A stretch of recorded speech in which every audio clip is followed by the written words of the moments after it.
Hello, hello, hello. Can chat hear me? Hello? Thank you so much for the raid, Cinepact. I really, really appreciate it. Hello, I'm Professor Puns today, and we have a very, very exciting class today. I am so excited. You don't understand. I love, love, love, love yapping about social media. I love yapping about social media marketing, digital, anything digital. This is my bread and butter. I do this for a living. I love my job. I love my life. I love what I do for socks. I love what I do for my day job. So I want to help spread the joy. Um, so I'll give everyone, we'll let everyone filter into class. We'll get everyone to just kind of started, but I want to start by saying a couple things first off. Once again, thank you to anyone who has helped support me on my road to Off-Kai, because thanks to a lot of you, I'm able to go to Off-Kai this week, so I'm really excited. And if you are going to Off-Kai, please feel free to say hello. My one thing is no pictures, because I look like a chud. I'm not a pretty little pink bunny IRL. I am a chud. If you see me though, I will give you a cute little bunny sticker and my little business card, and you can actually see. And it's almost kind of fun because you can actually see the businesses that I work with. I actually put on my business card. You'll see some of the clients that I've had, so you'll get a little bit of a vibe for kind of where I come from. But yes, so I want to start with that. I also want to give a preface for this little class that we're going to be doing. We'll start class at 6:10. We'll give everyone an extra 4 minutes to kind of filter in. Um, but I wanna preface this by saying that I actually don't think that we need a VTuber university per se. I think Creator University was a really, really great. I think it was a really great. I think it was just great. I think there were moments where I think that got out of hand, but I think the classes that were taught. Hi Astro, hi Ace Astro. I think that the classes that were taught were extremely valuable, and I think that something that I challenge a lot of VTubers, and even I was talking to an artist friend the other day about this, is that we need to get out of the mindset that we're different than other creators. And when I say that, I mean it's kind of hard, right? Because we do something that's a little bit different than the average creator. You're not seeing my face. I can't go do IRL streams. Well, you can, but you have to have a whole rig. Like, basically, everything a VTuber does has to be bumped up like sevenfold, right? Because, if you're an IRL streamer, if you want to wear a new outfit, you go buy a new outfit, right? You go and just throw on new clothes. Whereas, like, a VTuber, like, when a new outfit is like that's a whole shebang, right?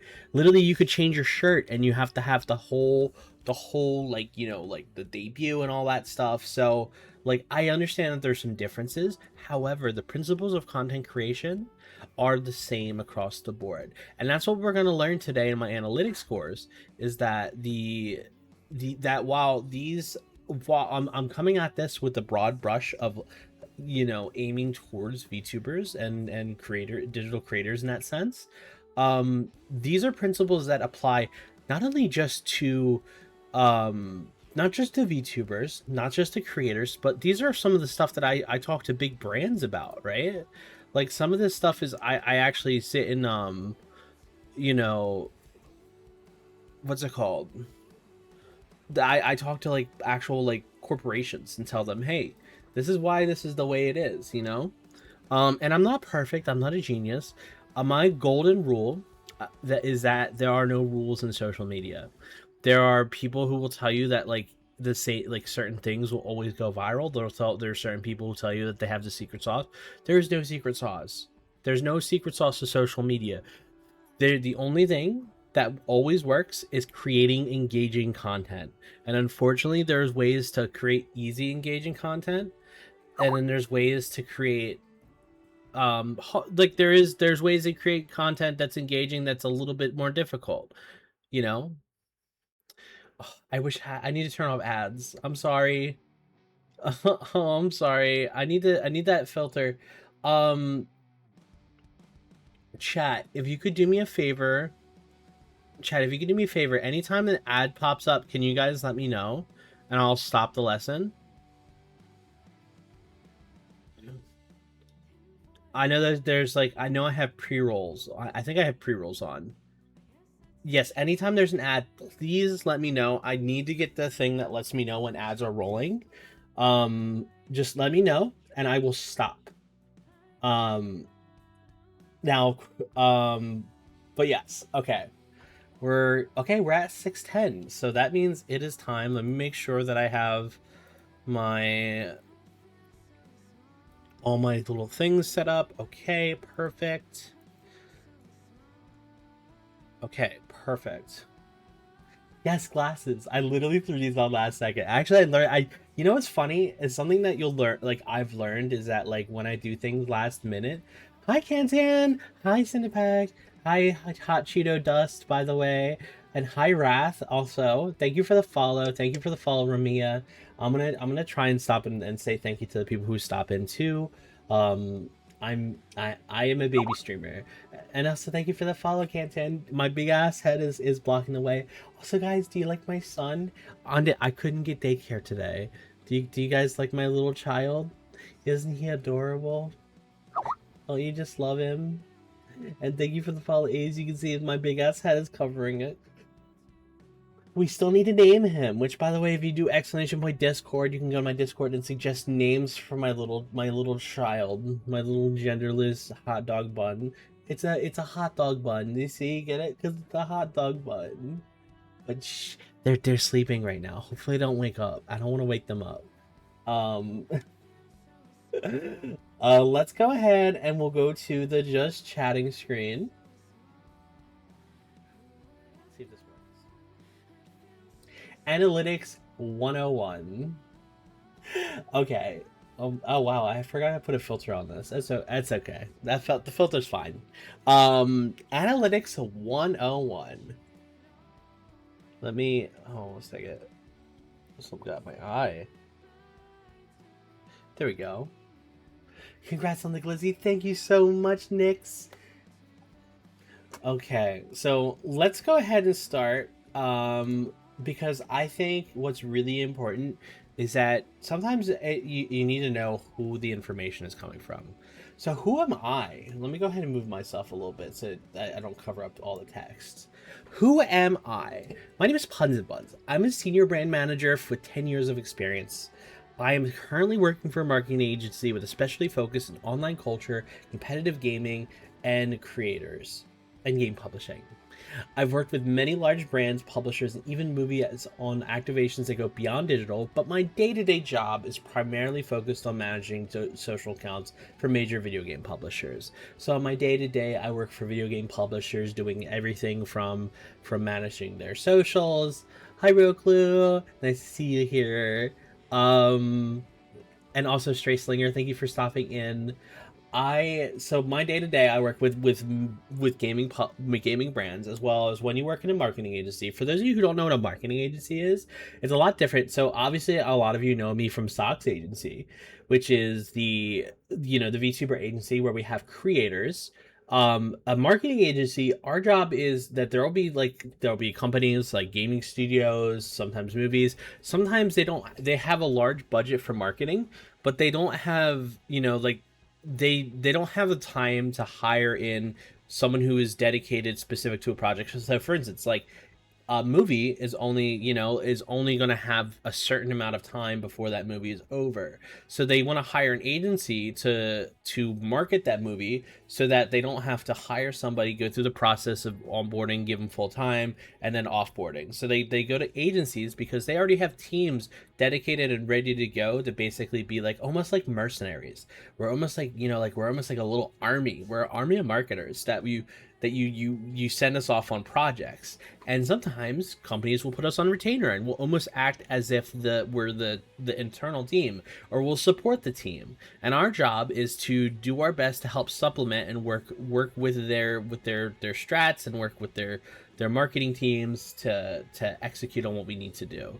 So when I say I work for a marketing agency, just know it just means that every day I don't know what I'm going to do.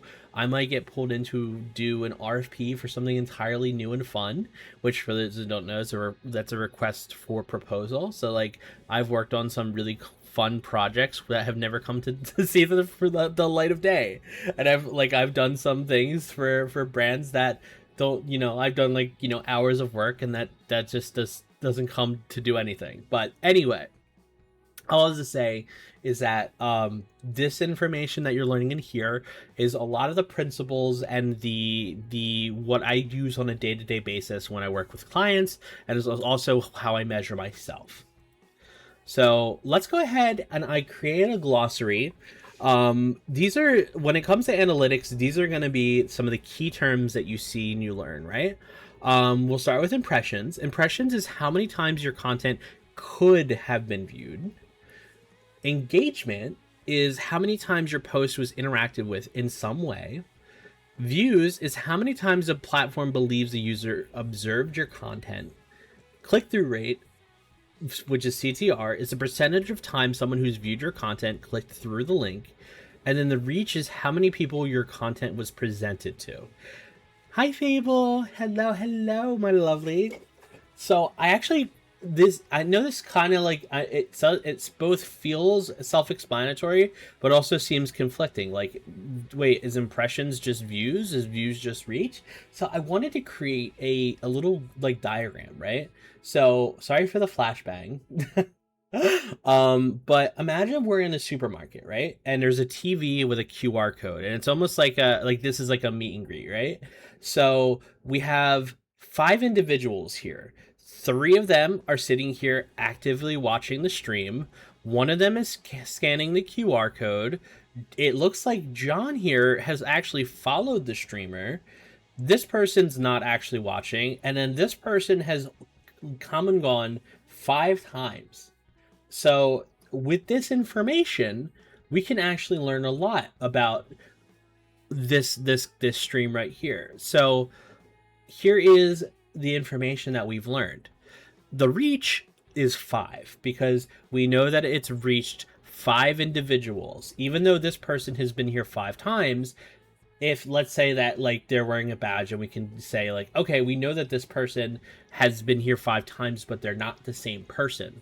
So your reach is 5, your views is 3 because we're only observing 3 people viewing your content and being engaged with your content.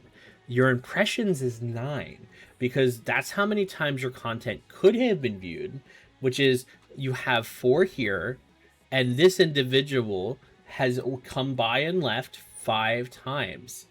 So that means that overall you might have 9 impressions and 3 views, and you're like, why do I only have 3 views if I have 9 impressions? That's because basically it means that you've been walked by 9 times, and it's just measuring how many times you've been walked by without actually trying to measure or understand why these individuals, like if they've actually actively viewed your content. And every platform measures views differently. Some will measure a view based on the percentage of time that they've actually stopped and looked. Some of them will actually only count a view is if you stop scrolling or if you hover your mouse over it.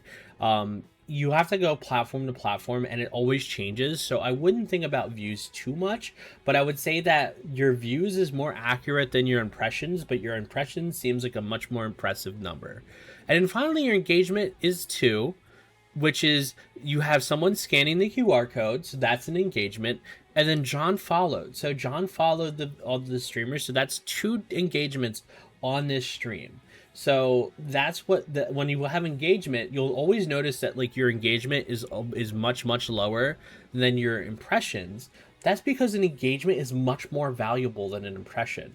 And honestly, sometimes your engagement will be closer to your viewership, but also the more views and impressions that you get, the smaller your engagement is, and the smaller your engagement rate, which we're going to talk about engagement rate in a short while. Other important notes is your click-through rate is 11%. And why is your click-through rate 11% is because most platforms actually measure your click-through rate by your impressions divided by how many times your or rather your it's how many times you've had someone click through. So in this case, scanning the QR code was a click through. On traditional social media, your click through rate will be actually clicking on the link and actually going through to a website. But it's your how many times you've clicked or gone through a link divided by your impressions. So that's about 11.11%, which in this case, honestly, a click through rate at 11% is really, really good. Now, you'll notice as it scales, however, it's not always going to be that pretty. You'll notice, especially with your social media platforms, a click through rate sometimes will be much, much less. And that's okay because a click through rate is honestly one of the hardest. I saw the class ad on Twitter, so here we are. LMAO, hope you are good. Thank you, thank you. Well, welcome to class. We're just in the middle of talking about breaking down what each of these terms means. But yes, click-through rate is one of the hardest numbers to improve. Engagement, and engagement can be anything from a follow, a like, a retweet. One user can do multiple, so you could have a lot of engagement from one user, and then you could have no engagement from a user who views. A view is not an engagement, but an engagement usually correlates to a view. Now, I want to talk a little bit about my journey and looking at some of the numbers that I have from my Twitch account. Because I think it's important that when we talk about analyzing your analytics, that we use some real world examples. And this one it's almost a little bit of a skew from what we've been talking about, but I think this is a really important because I think a lot of you here, if you're a VTuber, if you're a content creator, you might have you might have felt what I've felt in the past as far as what I've learned from reading my analytics. My pronouns, I go by she, her, but honestly, just, as long as the vibes are good, that's all I care. I prefer she, her, but, I'm not, you can call me professor. Or bun slash oi, Benoy. But okay, so with success comes failure, and what I mean here is I want to talk about reading your analytics and understanding that sometimes big number doesn't always mean good feeling. Um, if you look at this, this is actually from my October to up until recently, and you can see here that I've chosen streamed hours streamed, and from here, I want you to take a guess, kind of like where do you think the most successful stream is based off of this? Or like the most successful period for me. Do you think it's here with with all like the multiple streams? Do you think it's here because we have one of the peaks, or here with the peaks? Do you think it's like somewhere here in January? Based off of how much effort that you put in, it doesn't always correlate to how much success you have. Here's the actual numbers. You can see here in January, I had one stream that went really, really well. It was my debut stream. And from there, it basically leveled out, right? And you'll see that, like, I'm not a big streamer. I don't go anywhere near 50 yet. Part of it's because I work a full-time job, so I don't have a lot of the time to put in the same effort that a lot of people do. But obviously, when you have a debut like this and you have, January seems more consistent. Yeah, honestly, January was much more consistent. I was definitely streaming a lot more consistently, and then life happened and work happened. And then you'll even see that, like, once I took a break, my first stream back was really rough, but then I had a really good stream follow up, and then here, like, this averaged a little bit better than the other streams, but overall, I would say, like, I didn't ever come really close to these numbers with the exception of here. Um, but obviously, when you have a really, really good stream and then you can't reach those numbers, I think a lot of us have felt that sort of failure, right? Where it's like, well, wait, why can't I capture that same magic from my debut? Why am I not getting anywhere near the numbers?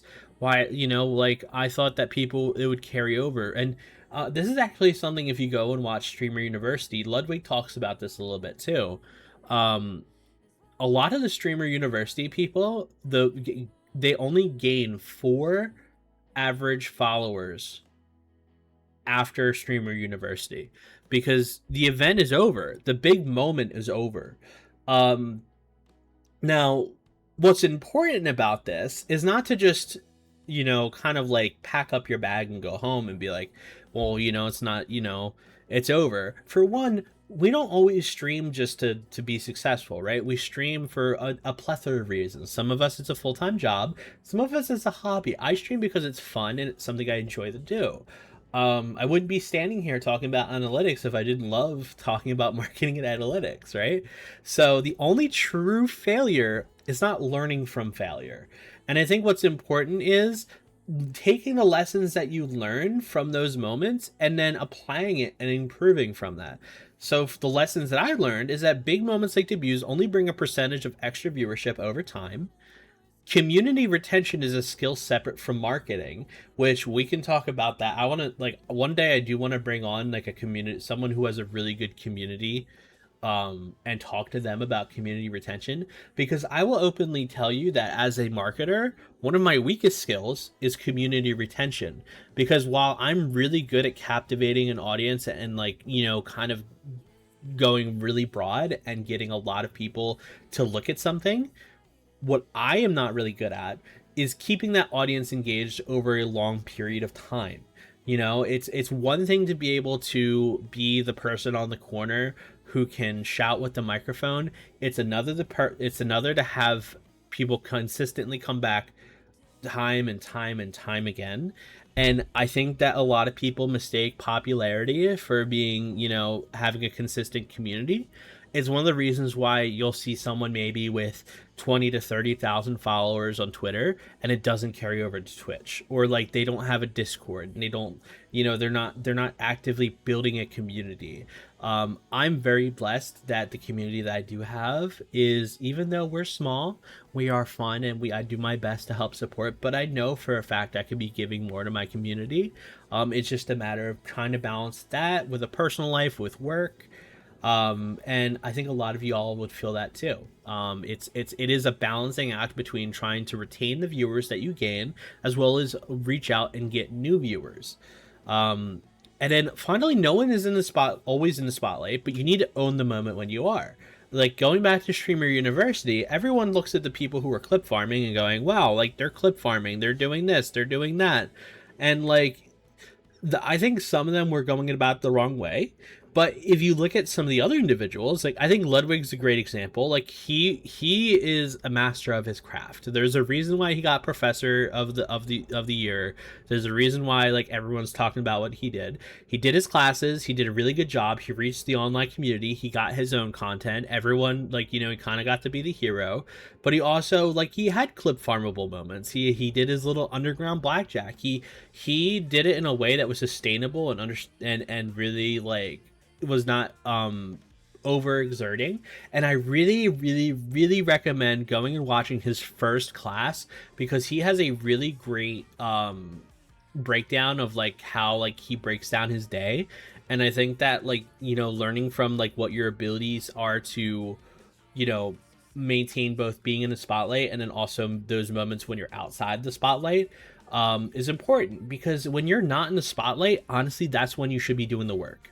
That's when you should be doing the things that no one's praising you for. I think a great example that I think about is that everyone, like when it's New Year's and everybody goes to the gym, and then after New Year's is over, people stop going to the gym. That's because it's really easy to go to the gym for the first time when everyone's praising you and giving you affirmations. It's really hard to keep going to the gym when nobody's giving you affirmations and nobody's giving you any sort of like, pat on the back. And that's what streaming is in those moments between being up, like, in the spotlight, having your events, having your big moments. Those are the moments that's your community retention. Those are the moments that you're catering to your viewers who keep coming back stream after stream. And that is the hardest part of being a streamer and a content creator. Those little dips in numbers, like, I think I can't remember who said it I think it might have been Jason the Ween. It was another streamer. You're gonna hear me reference Streamer University a lot because I really liked some of the people who had like their moments. Um, you know, he said, and I quote, and pardon my language, "Fuck a view count, make every view count." And when you look at your low numbers and you say, "Oh man, I wish I had bigger, I wish I had more people watching." Forget that. Think about the people that are there watching and think about the people that are engaged and give them the best show possible. And then you can build later. You can, when you're off stream, when you're looking for moments, build those moments and find those moments that you can jump on top of. And then you can actually have like the big spotlight moments. So I also want to talk about another moment with me looking at my analytics.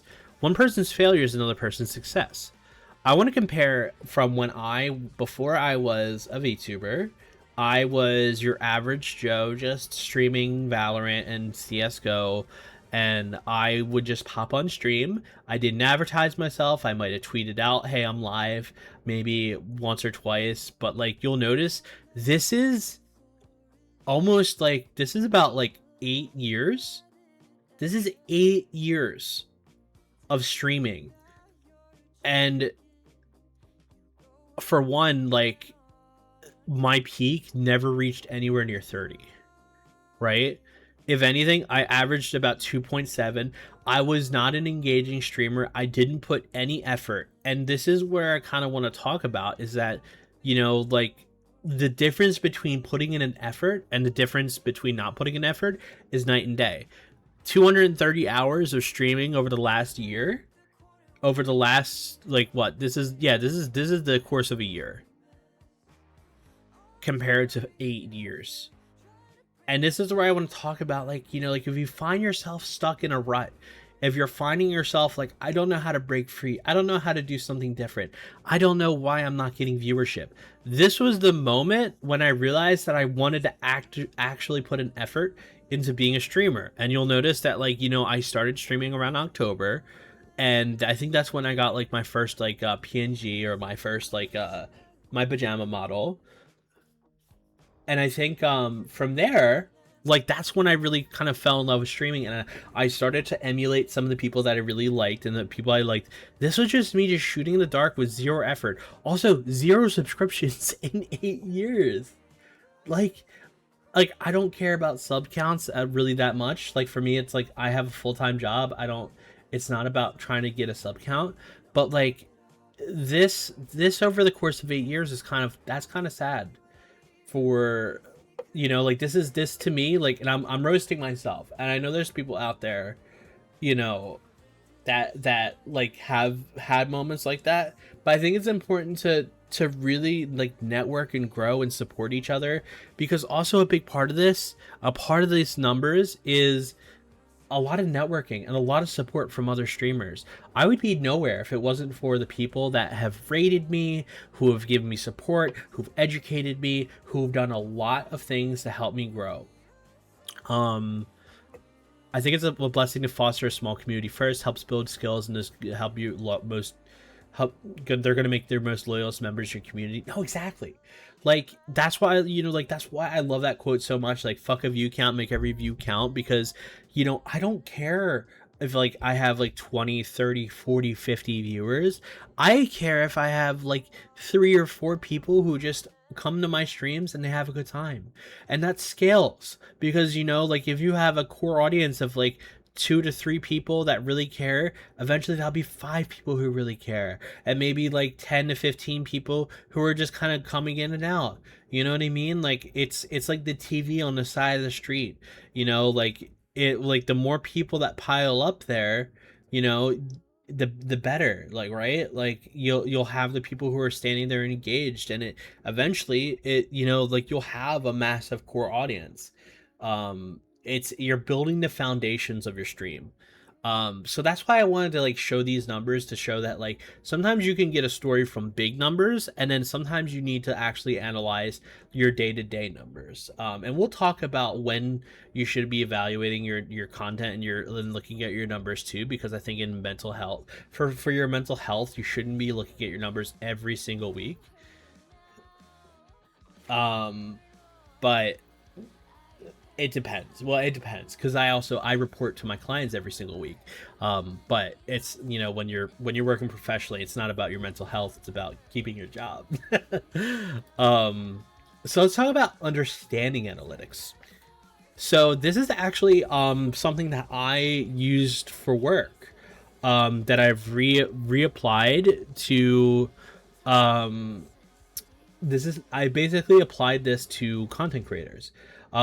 This is basically a form that at my work, this is how I go through and show people what numbers mean and why they're important. So I'm going to go through each one of these and explain the value of each number. So total impressions and is going to be your biggest number, and it's so easy to look at the big numbers and want to measure success off of it, but it only tells one part of the story.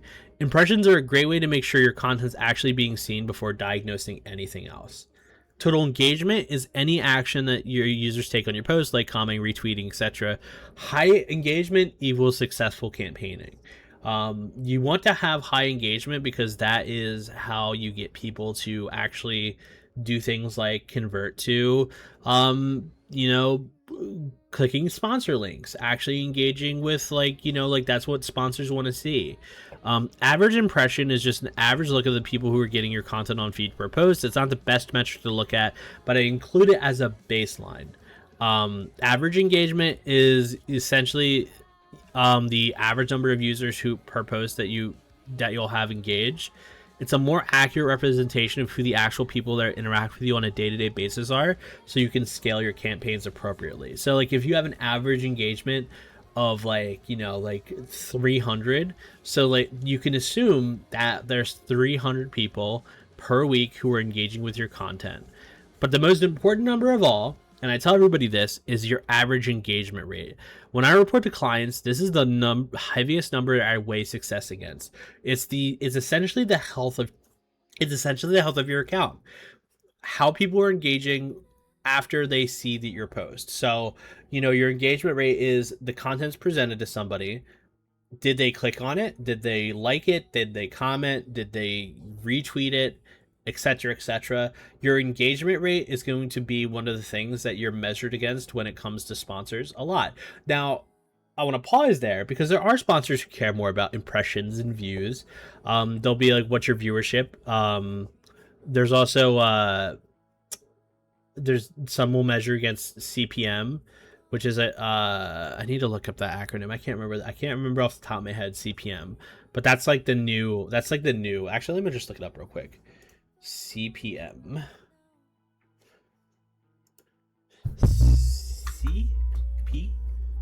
CPM streaming. Cost per mil. That's why I couldn't remember, because it's basically how much it's basically the cost per 1,000 views. It's how that'll be another stream, because that's a whole nother can of worms, talking about sponsorships and stuff like that. I think what's most important right now for this stream is focusing on how you can use your numbers to improve your content and improve yourself. I want to talk about the key lessons here on the right too. When you have a really stand-up month on social, remember that you will likely see diminished results for the following month. Don't fret, every account has peaks and valleys. This goes back to what we were talking about with debut days, and how like when you have a debut, you can have a massive peak and then you just see an absolute valley. And you need to understand, especially for me, like I have to like it's really funny when I'm going to work and I have like a banger post and I have to be in my head, like you would think that like, oh wow, I popped off, but all I'm thinking is, wow, reporting is gonna suck next week, because you're gonna see like, we've dropped by like 150% in impressions, and it's like, no, wait, we didn't fall off, we just did really really good last week. And you have to level set with your clients. And in this case, you are your own client. You need to level set with yourself. If you have a banger post and then you don't have any banger posts for the week, you didn't fail. It's just, your 15 seconds of the week just didn't come yet. You might notice that seasons have effect on your analytics. Doesn't mean you shouldn't try during these times. It just means you can work hard to push those margins during the slow periods. You'll hear me talk about this a lot. Is that sometimes one of the things that I'll do for clients is we call it tops and tails. We'll evaluate both the top post and the bottom post because it's really easy to measure yourself against how well your best posts do. But when you compare to your worst posts, there's always ways that you can bump up your margins and then increase, like, like sometimes maybe it's your going live tweets, maybe it's your schedules. Now, there's for me, with some of the game marketing that I do, we do, some of it falls under esports, and we call it basic sports marketing, where there's some things that you have to do that aren't going to be big draws. For instance, if you post your schedule, that's not going to be, you're not going to get a lot of likes, or you're not going to get a lot of retweets on your schedule unless you put something like obscenely attention grabbing in there, like a fetus or something. Which I say that because I've seen someone do that. But unless you do something really obscenely attention grabbing with your schedule or some of your like standard like going live posts, they're just going to be noise in the feed. They're really meant there for the people who have notifications on, who are waiting for like some sort of notification that you're going live or you're doing something. So, insane reference point. Listen, I say that, and listen, it's proof that sometimes some things stick with you. I can't remember who it was, but it was genuinely, it was like, I think it was Mpreg art in their schedule, and I was like, "What the heck is this?" And it was a really highly engaged schedule, but also, I mean, to be fair, there's also a detriment to that because also, um, I don't think it was no Crony. I know Crony has art like that. Recently, I think it was somebody else months ago. Because like Crony recently got the fetus art, and that's like their profile picture now. No, this is months ago. Although, like, I mean, but all to say is that it works. I guess I guess if you're taking one thing away from this lesson, fetus posting apparently is a great way to get engagement. Anyway, I'm getting sidetracked. What was I gonna say? We're talking about slow periods. We're talking about like sports marketing and just general marketing. I think sports marketing in general is a great way to apply it and think about yourself as a content creator, because that's kind of like, you are kind of like a sport. You're putting on a regular show. How do these metrics translate to hot dogs? Easy. The more engagement and the more subscribers I get, the more hot dogs I can buy. So if you have Twitch Prime, by the way, for every Twitch Prime you send me, I can buy a hot dog. I'm kidding. That's not what this is about. But in all seriousness, the slower periods and the moments that are down are when that's when you should be making your moves. That's when you should be planning, right? We shouldn't, when there's a reason why you go to the gym and you do leg day and you don't work, like, you still will target your legs during your other workouts, but like you have specific days where you do leg day.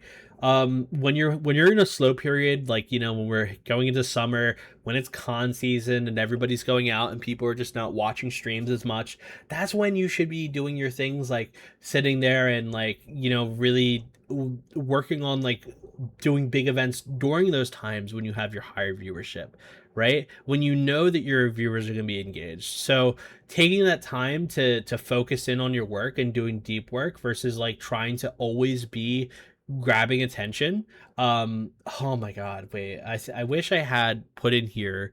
um well, that'll be another lesson in the future. I'm gonna do more of these, but in marketing we have a system that we use called hum sing shout, which is basically a system of always on marketing, which always on means that like you're not like it's not like you're like the NFL, right? Where you're the NFL, they're one time a year, so like while they do some maintenance throughout the year, they really have one core season that they work. Always on marketing means that you're creating a plan that keeps you active in your community, and hum sing shout is basically determining what kind of posts and what kind of content you're creating to really like capitalize on the moment. So hum being that's your schedules, that's your going live posts. Those are the things that are kind of just like, here, just, whatever. You're seeing, those are your bigger moments. Those are your, maybe it's fan art, maybe it's things like, your talking about like setting up a collaboration, something that like is a little bit more important than just your day-to-day posting, and you want more attention on it. And shout, those are your big things, those are your debuts, those are your massive collaborations, those are your, maybe you're launching like an SMP, or you're doing something that like really is going to capture the zeitgeist, right? Um the and that's why like you need to think about when you're posting, where does it fall within that metric? Because if you're shouting everything, then it's the same amount of noise, and people are gonna tune you out. Whereas if you're doing a little bit here and there, and then finally you do a big post, then people are gonna be like, oh wow, this is really important, because they're really putting a lot of attention and detail into this. um, and then finally, the numbers that you see in a report only tell half the story. For instance, a viral tweet can completely drop your engagement rate due to being seen far more than people engage with it. Don't be disheartened. Dive into your post and see what makes a change. So, for instance, like, you could have a really, really good engagement rate during the week one time, and when if you have a viral post that gets a ton of viewership and a ton of attention, which I actually have a really great example from my own Twitter, which when we get to it, I'll actually pull it up and show you. It could tank your engagement rate, and it'll be like, well, did my engagement rate do bad, or is this post in isolation? And if you're a nerd like me, you can export your data and you can do some research, and like you could remove the post and see what your engagement rate would have done without the post and see. However, you don't need to go into that much detail. You can make some assumptions based on like certain things. Like if you had a viral post, then you know that chances are that's going to tank your engagement rate a bit, because more people are probably seeing it than interacting with it. Which is, that's totally fine. It's not a big deal if you have a larger number of impressions. That's why we talk about margins, right? You like when you have big viral moments, it's about improving your margins as much as possible, because what your day to day looks like is what, that's really what you want to be improving. You shouldn't be aiming for a banger every single day, you know. So I want to talk about some common questions that I get. Also, hi Scary, welcome, welcome, welcome. So here's some common questions. What do sponsors want to see? Um, Honestly, as someone who works with a marketing agency and I've worked with some creator programs, um, sponsors look at a couple things, right? They look at your engagement, they look at your community size, they look at like the beyond just the numbers, they'll look at like what kind of community you foster. So if you're like within the target audience, like there's a lot of tools that can tell you what people like, what kind of audience they foster. I told a lot of people this, that typically what I recommend is that like if you want to work with a game publisher, or if you want to work with like, if you have a dream creator program that you want to be a part of, even if it doesn't exist yet, you should start setting yourself up to have that sort of audience by Q4, which is about like, or about Q3, which is like probably like summer, right?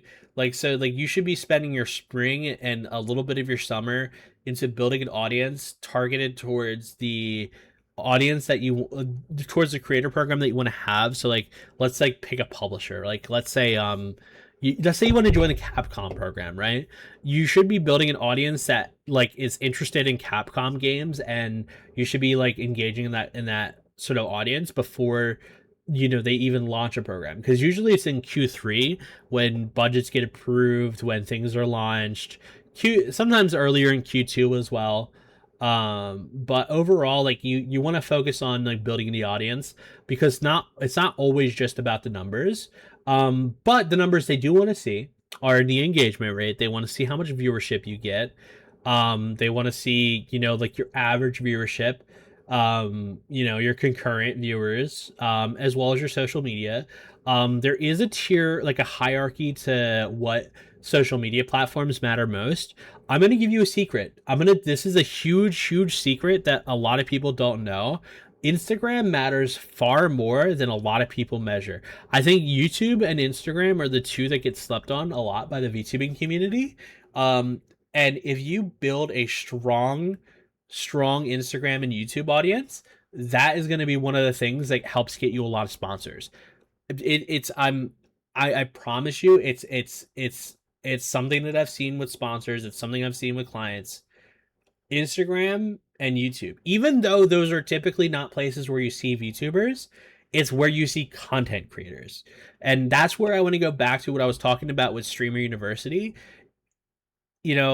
We talk a lot about like yes, like I'm marketing this like class as VTuber University. The only reason I'm doing that is because I really want to I want to capture the audience that I have, which is the VTubers, right?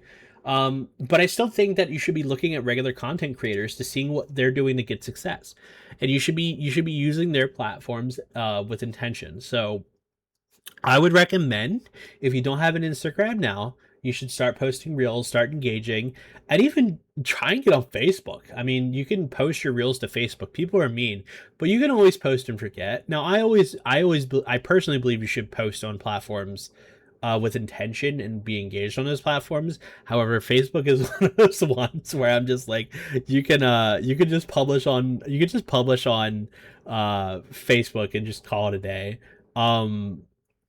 But yeah, no, I think it's important. I mean, it's like it's a why not sort of situation. If you're posting on Instagram, it gives you an option to actually publish to Facebook without really thinking about it. I think you should take like a couple seconds to go through and set it up. Make sure that it like looks nice and like it's proper. But like you shouldn't discount people just because they use a platform that you don't use. I mean, your goal is to garner as much attention as possible, right? And if you're only sticking to the platforms that you use as a user, with IG, do you just post reels, art, and memes? I would say, yeah, you just post reels, art, and memes. Just use it. I wouldn't get into the nitty gritty of like a broadcast channel. You can use stories to help let people know that you're going live. I wouldn't stream on Instagram. Instagram streams, they're a little bit different than like that's a little bit more of a personal thing than it is like a platform for making money. It's kind of like TikTok streaming, but TikTok streaming is its own beast. But I would just do it to maintain like a place like think about like just the average user, right? Like if they see their Oshi on their Instagram, it's gonna make them happy. When they go and scroll their feed, right? So I'm gonna turn my lights on in my room. I think it's one of the reasons why my model is not properly reacting. 1 second. It's gonna let me turn my lights on. Okay, there we go. There we go. I've been posting shorts. Definitely bring over your art and shit posts. Yes, just be careful. I've been banned from Instagram. I would keep it as like safe for work as possible. I would assume like your Instagram should be 16 plus. So like I would avoid like things that show like thighs or booba or whatever. Like I would keep it like, just like, I've been banned, and I got banned for actually no reason whatsoever. I actually can't download Instagram on my phone. I'm just really lucky that because I work for a marketing agency, I have a work phone that I can use to go on Instagram, because otherwise like I can't even log in. Would you recommend streaming to multiple platforms in the beginning, or just sticking to one and uploading clips to other platforms?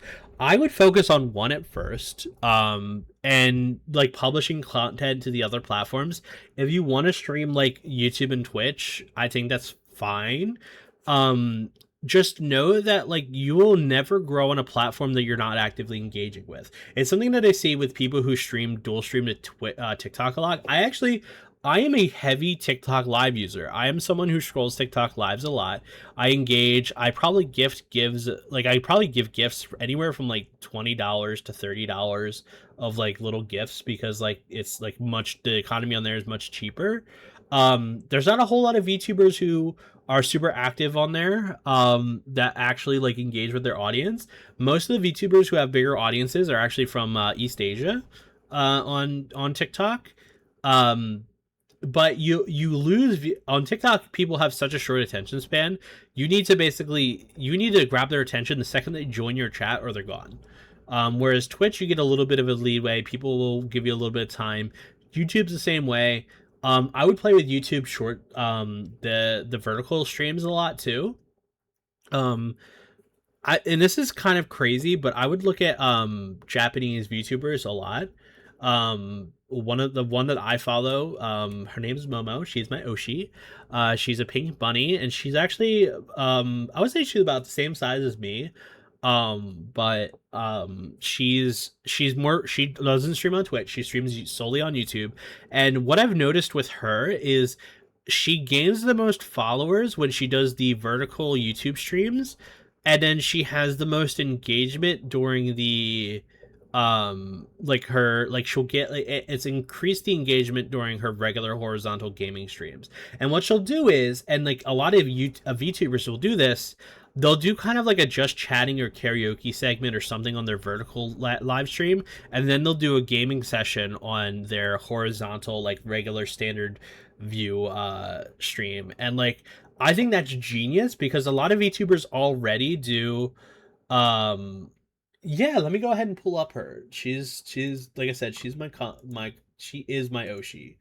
Um Now she's Japanese, and so like you know, like I said, you, if you don't speak Japanese, you might not understand anything she says, but she's still my Oshi, and I still love her to death. I'm gonna drop her Twitter in here. Here's her Twitter, and you can find her YouTube through here. Um, but if you go to her YouTube and you'll and go to her live, and this is why I love following Japanese VTubers, because I'm learning so much more about like how they like grow their audiences over there. You'll notice that she has vertical streams, and then she also has her gaming streams, which are just standard. And you'll notice that the vertical streams have the most views, but the gaming ones have increased it over time thanks to the horizontal streams.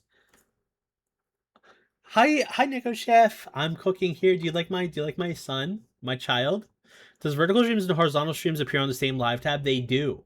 They do. So if you scroll through, just hover over, like you'll see on her thumbnails, she has like the phone ones. So you'll see like, um, it'll be the vertical, um, but it is on the same live stream tab. Um, so yes, but if you're like the point I'm trying to make with this is, if you're going to stream on YouTube, you want to be engaged on YouTube. If you want to stream on Twitch, you want to be engaged on Twitch. Um, you need to be engaged on the platform that you're engaging with, because that's how you're going to retain the most viewers. Um, Going back to the common questions, I know I got off, but would you recommend multi-streaming to YouTube or just focusing on one? I think gaming. I think if you're doing gaming, you can multi-stream to both. Um, you can. I would say like vertical streams. However, I would consider, and I've talked to a couple people about this. Um, I would consider um doing the YouTube by itself, the vertical streams, and just try and see how your audience grows from there, because I really do think it's a secret hack that people aren't taking advantage of. I've seen Momo go from like 3K to like 5K in the course of 2 months.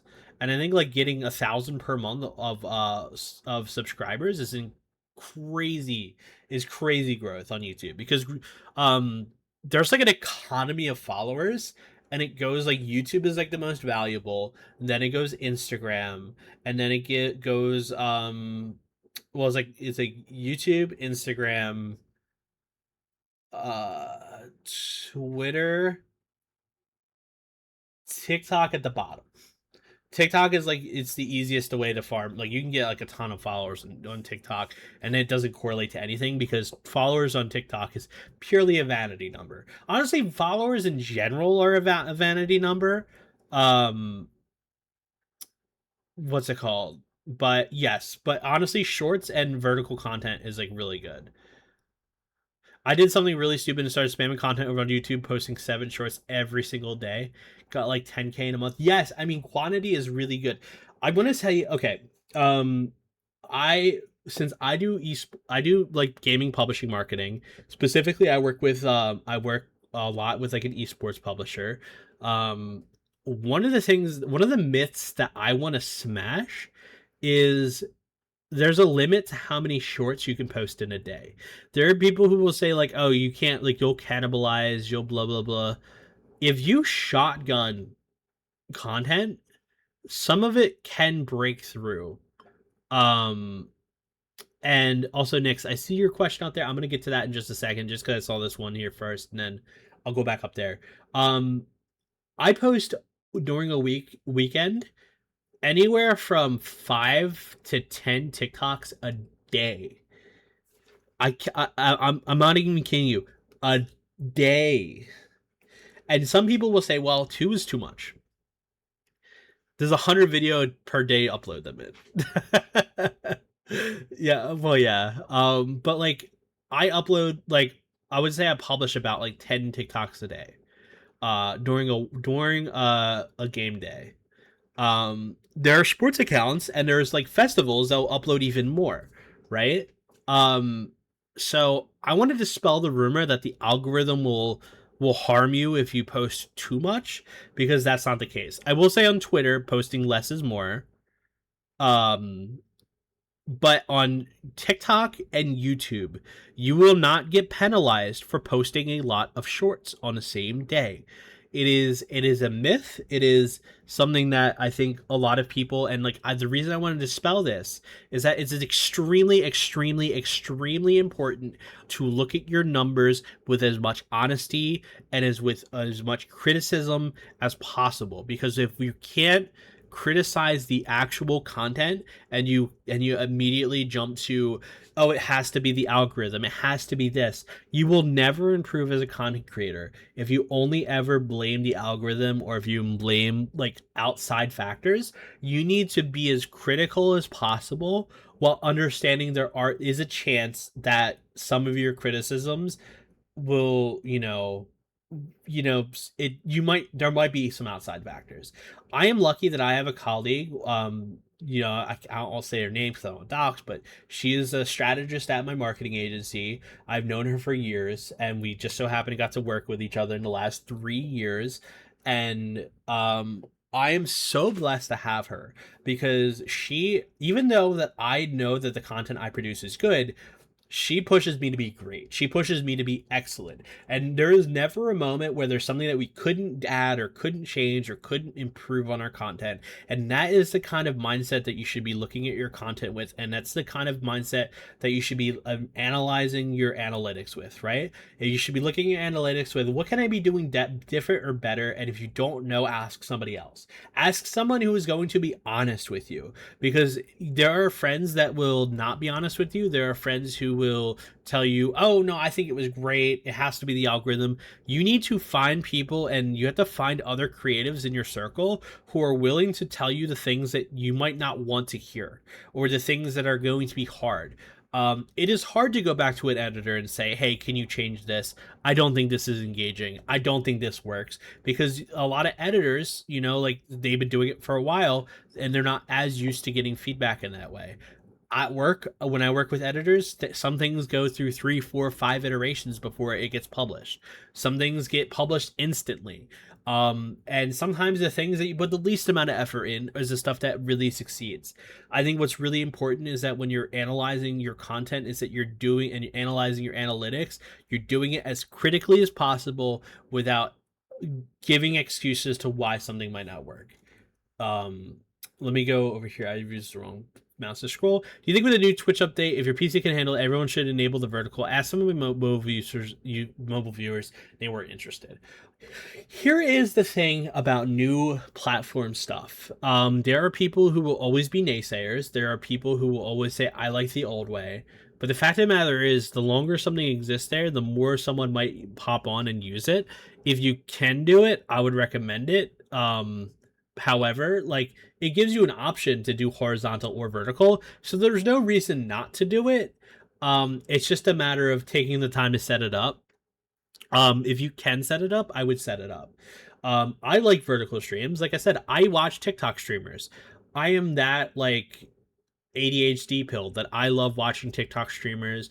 I watch all kinds of like content on TikTok. I would go on Reels probably more if I were. I use YouTube Shorts. I watch vertical YouTube streamers.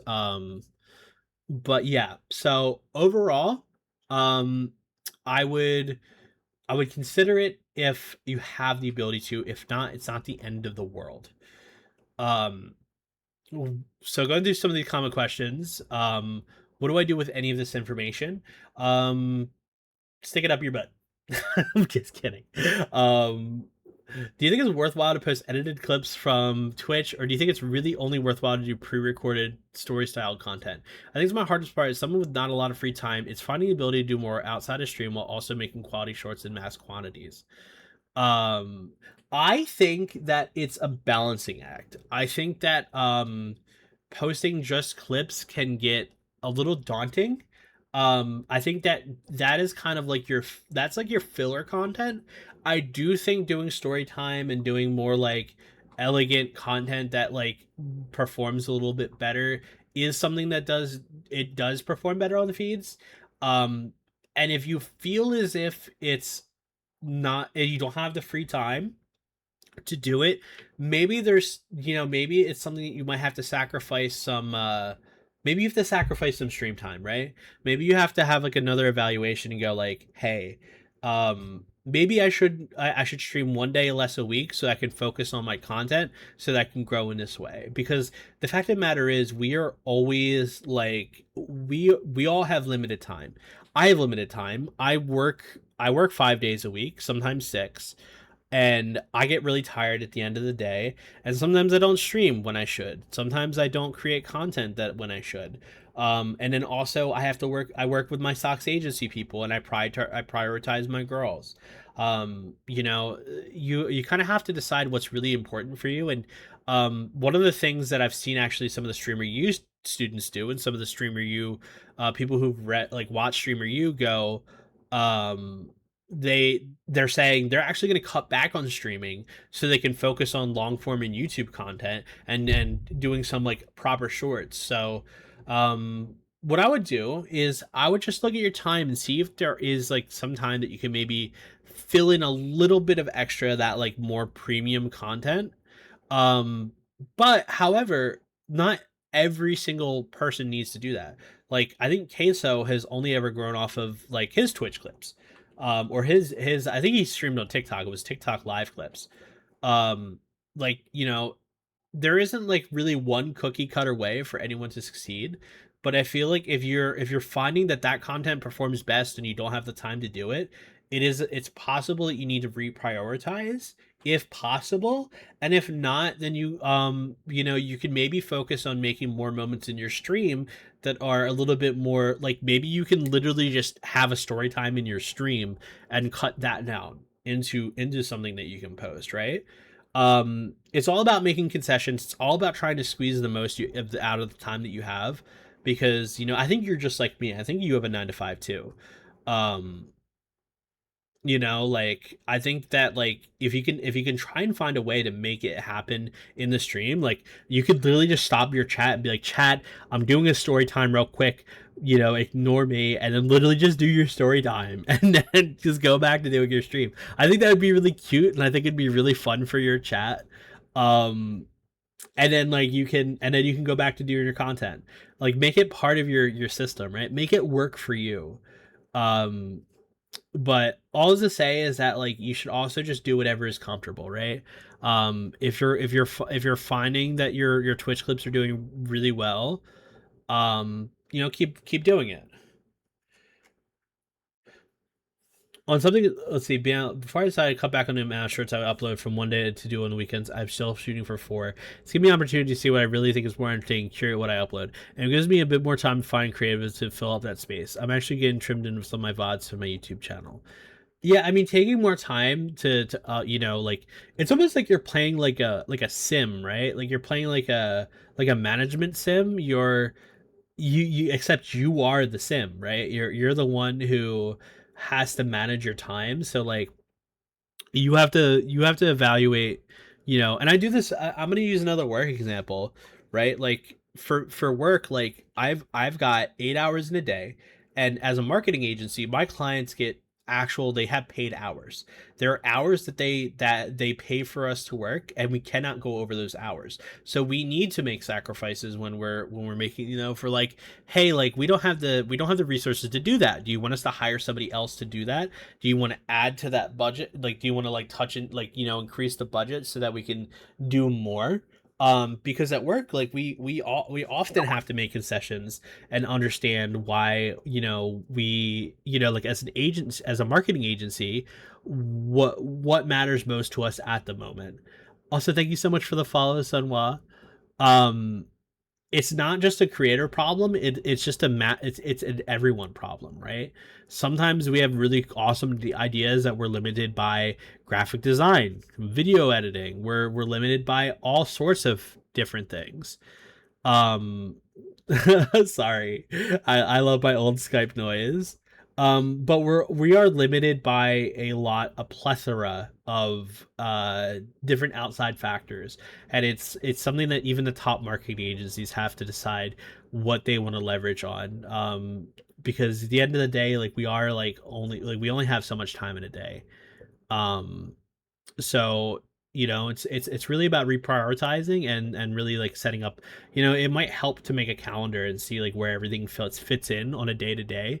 My Wednesdays are like, for instance, like because I work with my main client um Wednesday through Sunday, and I have off Monday and Tuesday. And I'm physically on site Thursday through Sunday. Wednesdays and Fridays have become my main days for meetings, reviewing content, going through Flickr photos, reviewing clips, and then Thursday, Saturday, Sunday have been my main like execution days. Those are when I'm watching the streams, I'm clipping, I'm posting, I'm editing. And then there's other days I'm doing maintenance, and I'm doing like, and then I still have 2 days to refresh, which those 2 days, when I say refresh, I'm doing my socks agency and personal streams. So not really refresh, but I do take like naps and stuff during the day. Um, but all right. This is the part where you switch tabs, silly. Um, I want to talk a little bit about numbers on the different platforms, because we were talking about how they look. And all right, cool. I don't have anything embarrassing up on my feeds. I want to show you on each platform where you can find your analytics. Um, I think it's important to know how to find your analytics and how to read them. So we'll start with Twitter. Twitter is the easiest. This is mine, and I'm gonna show you guys my like actual analytics, which are not super amazing. My Twitter is probably my best, because I'm a social media manager. But it's my personal Twitter. Um, and then I'll show you my YouTube, my Twitch, and then my TikTok. So if you're looking for your analytics on Twitter, unfortunately, you can only pull your analytics if you pay for premium. So unfortunately, you do have to pay the piper. You do have to go to Elon. So you go to premium, and then you go to analytics. Um, this could be a little overwhelming at first. It defaults to 3 months. Let me take a drink real quick. I need to hydrate. I've been like yapping nonstop. And a drink from my monster can. Mm. Oh, that's warm. Oh, it's warm. Um. Okay. So you'll notice that I have two crazy posts. Remember we were talking about engagement rate being skewed? Um. I know, premium to Twitter, icky. I have one bookmark. Hell yeah. I bookmark a lot of stuff. I have 4.5k bookmark. Let's go. I'm halfway to monetization, guys. I'm halfway there. I'm halfway there. Go look at my tweets, please. I want to monetize. Wait, why is that verified followers? Oh, is that of overall like content? Active followers. Okay. Um anyway, so here if you look at my impressions, obviously that's crazy, right? The engagement rate on that was pretty great. Heck, Basic doesn't get you analytics. Unfortunately, it does not. I wish it did. It used to, but it unfortunately no longer does. Um, I hate that you have to pay. I would not pay for this if I wasn't a social media manager and I need to stay on top of how this works, especially for my girls who are at Sox agency. I want to understand from a perspective of a content creator how they can best leverage. So unfortunately, I pay the piper. You don't have to do it. You can pay your psalms. You can do charity, whatever you got to do to clear your soul, whatever you got to do. Um, but if we look at the content, right? First off, I just want to say if you have a hot streak and you want to like repost something, do it because my top two posts literally are the same post, posted in the same day. I posted the same post on the same day and they almost got as many impressions. But this is where we talk about engagement rate, right? Because like if you look at these two posts, this has about half as many impressions as that, but it doesn't have nearly as many likes, right? It got seen almost it has almost as many people. I would say like maybe by a margin of like I would say it has half as many people who saw this post, but notice how the likes, the comments, the retweets, so much less, right? So you might have a huge amount of impressions on something, but it doesn't correlate to engagement. And this is why like I think it's really important to measure yourself off of engagement rate, because that is going to be the thing that really decides whether or not like your content is being successful or not. Um because this post is a much higher engagement rate than this one, because this is literally just a repost of this one, but it like cropped it out because they updated and said Xbox is not doing if you want to see the tweet, we can click into the tweet. What's it called? Yeah, is when PS4 had said that they were getting rid of physical content, I basically made a joke about like PS4 not having games, right? Ha ha ha, did really good. And then literally, I just redid the same meme when Xbox got announced that they're not doing it. Um so all to say is, first, if you have a really good post, farm the hell out of it. Because this got me about halfway to monetization. You need 5 million impressions over a 3-month period to get monetized, by the way. Just as a heads up. And the monetization, like, it's actually like that first check is pretty juicy. Um, anyway, and then also that did pretty good too. That's a really high engagement rate as well. Um, but all to say is that like that's why you need to tell the story and like understand the story, right? Um, because overall it makes it look like almost like wow, like I'm a chud most of the time, and then I did really good here. Um, let's see, engagement rate, but overall like my engagement rate is pretty consistent, right? Like it it means that like yes, that one day I had a really good engagement rate, but overall like I have a pretty consistent engagement rate across all of my content. Which is like 4.9.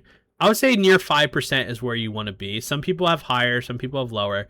I would say about 5% is where you want to be. I need to drink more water. I'm sorry. Hold on. Man, I'm talking so much. Does premium actually affect reach? I personally don't believe so. I would click on my main feed right now, but I'm really afraid that I don't know what's on there, and God forbid if there's some like spicy stuff on my main feed. I don't want this VOD to get affected.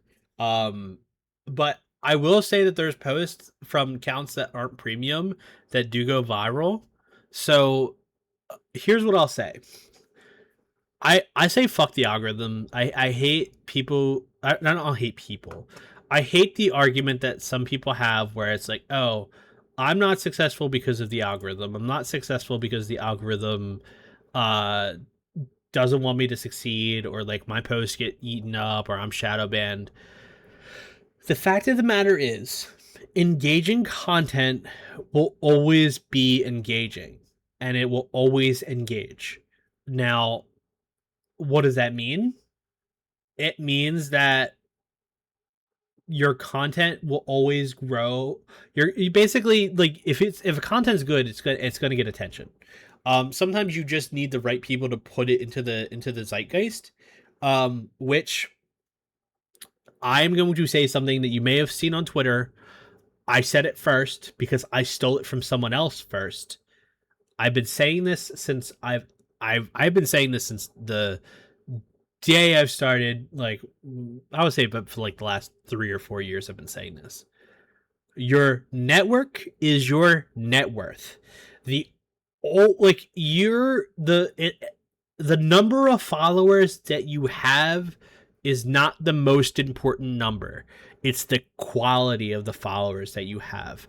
Let's say that like you have 10 followers, but those 10 followers are some of the most engaged people on social media and they quote retweet you, then you're gonna pop off, right? Like your posts are gonna blow up. In fact, let me I'm gonna show you. Let me do something real quick. I'm gonna hide my screen just so I can pull up somebody.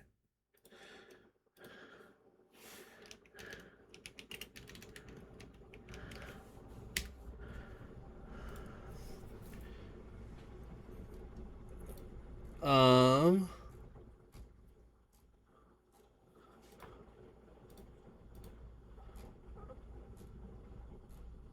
I don't think people do it anymore. Actually, let me see. Having an active community helps build things. Exactly. Hi, Ketsy. I'm looking for a Twitter of. I think people stopped doing this specific strat because it. Let's see.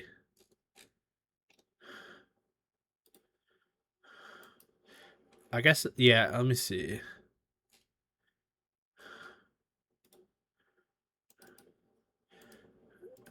I'm sorry. I'm looking right now for. I'm looking at Twitter right now because I'm trying to find a specific example of this strategy, but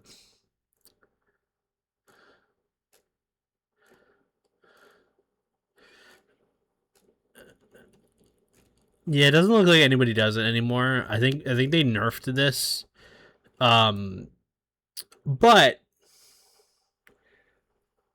what I was going to talk about is one of the things people used to do on Twitter is they would create a burner Twitter account and they would upload the videos that they want to use uh onto a burner Twitter account, and they would post the video using video/1 at the end of the link, and it would post the video as if which I'll show you. I can actually show you this way actually because I did it on socks. Let's see here. So you'll notice on socks, um, this video here has listed like from Sklimbo because he posted it. But when you click on our tweet, it looks as if we posted the video, right? Um, and what people used to do is they used to use burner accounts that um didn't have like any sort of like following, any sort of attention, um, and they would use this so that if they ever got copyright striked, this account, so like let's say Skalimbo was not supposed to post this video, let's say this is a copyrighted video, we wouldn't be copyright striked, he would be copyright striked. Now the only reason we did this is because I needed a something to promote Skalimbo's 2.0 for this post, so I figured this was easier than trying to make a graphic. Also, no worries, chef, welcome. um but yes, if you do video one, you can post a video in a video. There are people who used to use there's people who used to use that feature to circumvent the copyright system, but unfortunately I believe that now if you do that, you don't get monetized on those videos. The person who posted the original video gets monetized based off of your post, so that's why a lot of the clipper accounts no longer do that and they just post the clips directly. So yeah, not locking them out like Ludwig. um, but yes, But the point I'm trying to make is that those, if you looked at those Clipper accounts, they would have like 10 followers, but then they would have like 50,000, 50, like 500,000 views on their posts because they're being amplified by these Clipper accounts that have huge amounts of engagement and reach and views. So the point is that um you your content sometimes just needs the right person to retweet it. Sometimes it needs the right person to amplify it, right? Sometimes they just need to be discovered. So that's why your network is your net worth. And this is something where I'll do a stream. I'll do an educational stream on networking next time. Because I think networking is honestly one of the hardest things to do as a creator and a streamer, because when you're a creator or a streamer, people see networking as like a dirty word. It's like, okay, oh, you're just leveraging people for their value and their reach. That's not the case. Um, you as a creator need to bring something to the table. Like when you do a collab, you need to, just in the same way that people were clip farming Streamer University, you need to find a moment to make it about yourself in a collab. And when I say make it about yourself, I don't mean like upstage other people. Find your moment to make a really funny joke. Find your moment to contribute to a really funny moment. It could be something like, being just a really funny, like doing a really funny gag, or maybe it's like just do something to capture a lot of attention, and like that makes everybody else in the group laugh and like be funny, because otherwise, like, the only thing you're contributing to the collab is being an extra body. You need to be a creative alongside the other creatives, and it's something that a lot of smaller streamers struggle with, because, like, when, especially when you get invited to a bigger collab, you don't want to be obnoxious, you don't want to be, you don't want to upstage anybody, but you do, like, one of the reasons you get invited to collabs is because someone genuinely enjoys your company and wants to engage and have fun with you. So don't be afraid to be silly, to be extra, to be, and like, make sure you're staying within people's boundaries. But like, like, everyone's just trying to get content. And if you end up being the content, that's great. You need to make the most out of those moments and then follow up. Like, you don't understand how important it is to follow up after you've done a collab, after you've streamed with somebody, after you've done something. Send a message, add them on Discord, say, hey, thank you so much for streaming with me. Don't be obnoxious, don't constantly message them, but thank them. Say, hey, thank you for inviting me, thanks for thanking me. I will tell you that some people have been doing that when I've collabed, as somebody who's a little bit of a baby VTuber to collabing, and it makes me feel really valued that people, especially like when they have a much larger community than me, when they reach out and they go, hey, thanks for collaborating with me. Um, so all to say is that I know I'm giving like a really long-winded answer to your premium affecting reach. It's really more your network and the people that you surround yourself with. I would not worry paying for premium, but if you can pay for premium, I would pay for premium. Hi Void, hi Dando. Nice to see you. It's okay. It's okay. Um, but yes, so the way that I typically look at my what's it called? Analytics, by the way. What I'll do is I believe you can only export 1 month at a time, so um I'll download like I'll download like once a month the analytics sheet, usually from my content here, because it will give you post over post. I don't have a sheet as an example because it's been a while since I've done it, and I only ever really do it for clients.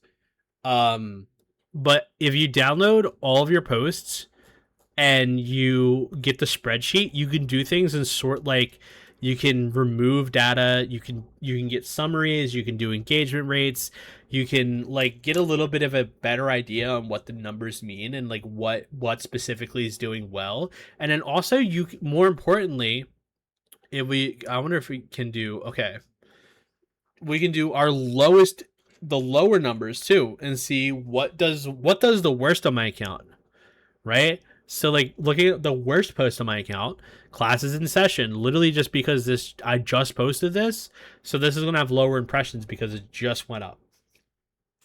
This one, I actually don't know what this one is. Let's see what this one is. I think this might just be going live. Yeah, this one is another. That's just another stream tweet. Um, this is me sad posting in the middle of the night. Obviously, nobody gives a shit about that. You'll notice that a lot of my lowest impressioned tweets are the ones that were just the stream, or it might be like calling attention to something. These are the things that get the least amount of engagement. And you should look at these numbers, and you should look at these. You should you should take a look at your worst performing post and wonder, how can I improve this? How can I make this more engagement? Could it be better copy? Could it be better images? Could it be better that? If you just say, if you're noticing like every single live stream is performing really poorly on your Twitter, that's okay, because honestly, I use it only really for the notification part, right? Like I'm only using it so people get notified that I'm live, because like those 15 people that like might have like, or like those 12 people that liked, or those 13 people that liked will potentially click through to my stream, and then that's an extra view. It's just basic sports marketing stuff that I carry over. How often should you retweet and quote retweet? I just wouldn't go overboard and retweet a bunch of stuff.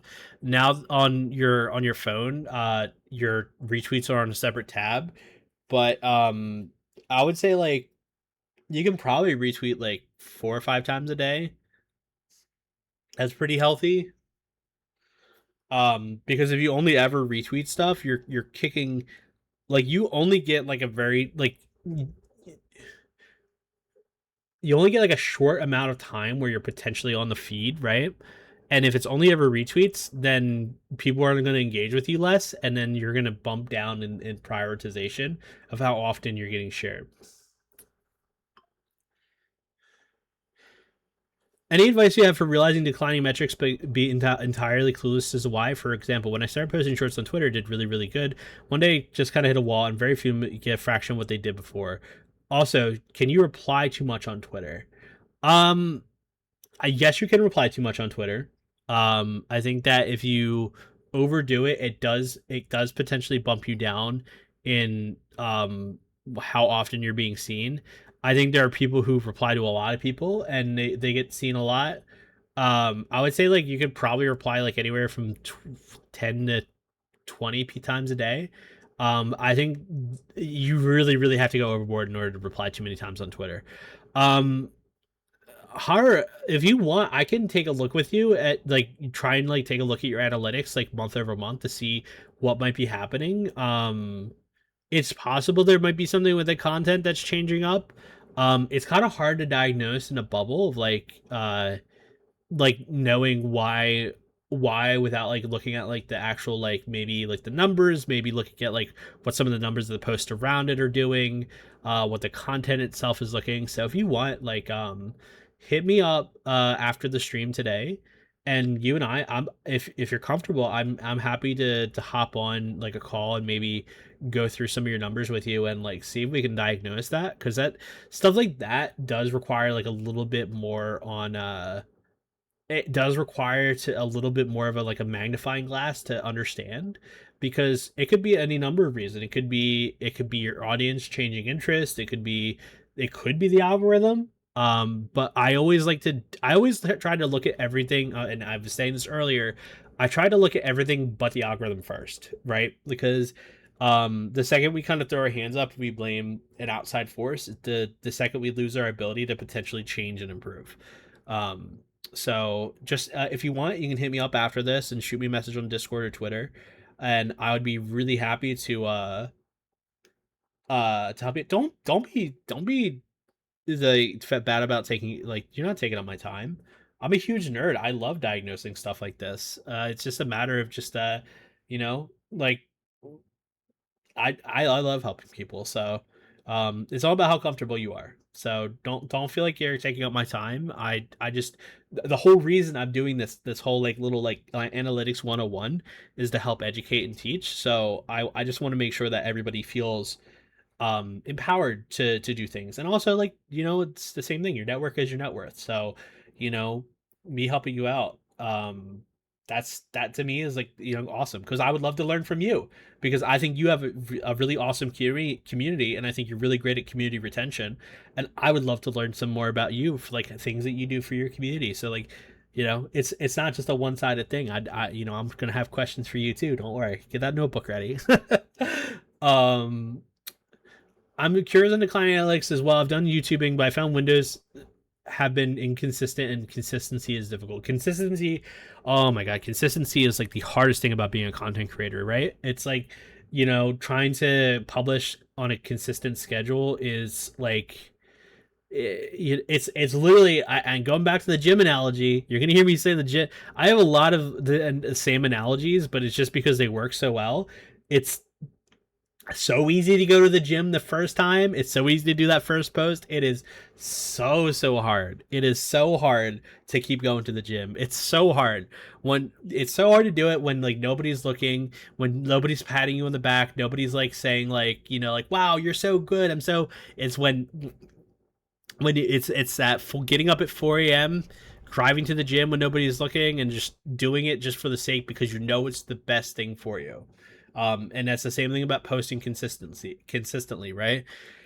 You know that not every single post is going to be a banger. You know that not every single post, you're going to like look at a post, you're going to be like, how can I improve this? How can I make this as good as my last post? But it's really more about like building up that muscle to be able to post every single day and post as much as possible, because otherwise you're going to like sit there and be like, oh man, like I wish I posted yesterday. And getting stuck in that mentality of like trying to chase the perfect post, you're gonna end up never posting. I'm just scrolling. Let me scroll back up. I think there's some. Hi Kiki. Do you have any advice for someone to start basically new, to start to be able to start growing? Um, if you're brand new, if you're brand new and you're trying to grow, um, what I recommend doing is finding other people that are brand new, and I would start to grow alongside them. One of the most fruitful things that I've learned in my career is that it's not the moments where you get to meet your heroes. It's the moment when you look to your left and your right and you realize that the people that you've grinded with along the way have reached the same spot as you. I'll give an example. In my professional career, I used to be a social media manager for a very popular contenders team in Overwatch back in 2019. And one of my friends was also a social media manager for another contenders team. And we we became really good friends. And sometime, I think in the last 2 or 3 years, we ended up physically working at a gaming event together, and we sat down next to each other at like basically like desk to desk after like 10 years of like knowing each other. And we just looked at each other. We just went, wow, we really did make it. Like we went from like grassroots social media managers to like actually working like in our dream jobs. Um and that's all to say is that it's so much like that is so much more fulfilling than if I sat down next to somebody who's been like a pro for like the whole like that. Just it's like a feeling of fear. So make as many friends as you can and grow alongside them, and just have fun along the way. And then ask for advice from the people who are doing the things that you want to do, and try and emulate them. Um, and don't try to rush it. It's a journey. It's not a race. Um, So you already answered this, but how often should we post on Twitter, and how often should we post in shorts on like TikTok, YouTube, etc.? As much as you can. I think on Twitter you should be maybe like a post or two a day if you can. Um, I don't think there's really any formula. Like there's some people who don't post anything. There's some people who post purely within their communities, purely post a couple posts. Um, I think if you want to grow, you should have 1 to 2 TikToks a week and 1 to 2 shorts a week, maybe. But it's really just like I don't want to give like a prescription in the same way that I didn't want to like overanalyze the post from earlier where like we like I don't know how to diagnose why their content's not performing. It all depends on what your availability and your times are, right? Like what how much bandwidth do you have, right? Do you work full time? I'm not gonna tell you if you work full time and you only have like 10 hours in a week to like try and do the same thing that like someone whose full-time job is content creating it will do, or someone who's unemployed and maybe has more free time. So I just find a path that works and try to maintain as often as possible. I would say like 25% of your time should be dedicated to social media. 25% of your time should be dedicated to curating your content for shorts and YouTube and such, and then 50% of your time should be making that content.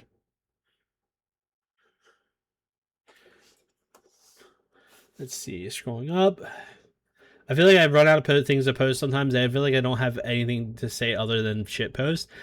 And that goes back to what I said before about like when you start operating in the dark, right? Like when you run out of things to say, like sometimes you need to go touch grass and like make new stories and do something else. Like sometimes like you can't squeeze a rock for water. Sometimes you have to go and find new inspiration. For me, like it's like leaving the house, going out into the world. Sometimes it's like playing new games and like just having new experiences. Because if you're not doing anything new, you're not going to think anything new. If you're not interacting with new people, you're not going to have new stories. So I would just like take some time to like find new inspiration and like maybe even watch new media. I think if you're not watching media at all, like if you're not like someone who is like actively interacting with any sort of content or media outside of VTubing, you're doing yourself a disservice. You should also be like consuming media that like you can like grow from. How do you determine which people are in similar positions to you in regards to growing alongside them? I feel like I'm in a weird spot because I have a bigger than following on Twitter than Twitch. It does not really reflect my streams. It's an issue I've been having, honestly. Let me take a sip before I answer this because I'm getting like itch in my throat again. I've talked about this earlier. Um, Twitter followers does not correlate to Twitch. Twitch followers doesn't correlate to YouTube. Everything works in an isolated position on their own thing. I have 4,000 followers on Twitter. My posts do really, really good on Twitter. My Twitch streams are not super engaged, right? Like my Twitch, like today is an exception because I created a moment where people actually want to come out and listen to stuff because we're talking about Stream University, we're talking about analytics. But for the most part, like unless you're creating those moments and you're like finding reasons for people to click off the platform, it's really, really hard to transfer the people off those platforms. What's important is fostering a strong community that will, right? If you can get like 2 to 3 people who are consistent across all of your platforms, grow that to 4 people one day, grow that to 5 people one day. Build it like focus on your retention. My weakest skill is community retention. It's and community management, right? I'm really good with marketing and I'm really good with individual management. I am not good with a broad community management because I'm just really good at getting a message out there. There are people who are really good at community retention, but they are awful at marketing themselves. There are people who have amazing communities and they just don't know how to grow that community and like get more people involved. So um Kiki, for you, I would focus if you're having struggles with getting the numbers on Twitch to correlate with your Twitter, I would really think about the people who are interacting with you on Twitter and try to garner users and people who are engaged that actually want to engage with you versus who are engaging with you because of the content that you post. I know that seems like a lot, like that seems like the same thing, but it is more so you want to build that affinity towards your personal brand versus the actual content, like the idea of you. Back on the YouTube shorts and TikTok top, is better upload them at the same time on the same day, or do one short one day and one TikTok the other day? You can upload them literally at the same time. I do it for my work all the time. I dump my it like let's say like I'm covering an esports league and someone hits a clip, I'm dumping that on every single platform at the same exact time, and I've never had an issue with that. Um, any advice for multi niche creators? I'm known for too many things, and I think it scatters my fan base, but I'm successful for all of them. Um, honestly, it's a matter of just if you're I here when I'm building a brand, when I'm building like a personal brand for somebody, I always tell them you are you're a main brand and a sub brand, right? What's it called? You are the what's it called? You are you're the main thing that you do, and then you're a sub kind of like adjective to it. So for me, like for instance, I would say like my main brand. What would be my main brand? I guess it would be marketing. I would say no. My main brand would be VTubing. I would say like if I were isolated outside the VTubing community, the first thing that people would know about me is that I'm a VTuber, and then the second thing they'll learn about me is that I'm a marketing expert. Um, so for you, you would need to figure out like and then within that niche too. If you're within a niche, like like let's say like we're talking about within the VTubing community, I'm I'm a marketing expert, and I also I don't know. I don't know what my sub brand would be in that regard. I've never really thought about that for myself. I'm always focused on others. Um, let's see. I do live action skits. Any recommendations for incorporating VTuber friends into your content? That's a hard one. If you're doing live action skits, that's like I mean, I've seen some people who do like the schizo style content where it's like they put cartoon characters in it. I mean, you could do something like that, but I would say like content I'm not content brained right now. I'm definitely more analytic brained. So marketing hot dog yeah, no, you're right. You know what? Hot dogs is my sub brand. I forgot about my child. Um Ask me, but you have to ask me on a day where I'm more content brain to help you with that. Something to grow for the last couple of months. I've always doubled your average by trying to funnel Twitter followers to Twitch. I'm just trying to understand how to maintain, retain, and grow. I'll let you know as soon as I figure that out, Kiki. I'm. I would say like retention is the thing that I struggle with the most, and I'll openly admit that. I just understand, like it's like you know, I understand the why behind my content. I don't necessarily know the answers always on how to solve for it, right? Because if I had all the answers, I wouldn't be doing here marketing talks. I'd be just making really good content. Really good stream, thank you. If I had all the answers, I wouldn't be doing this guru style content. I would just be a content creator, you know? I just unfortunately have a really, really deep knowledge into specific niches within the content creation niche. Oh, Ace, you were asking about any examples who are really good at community retention.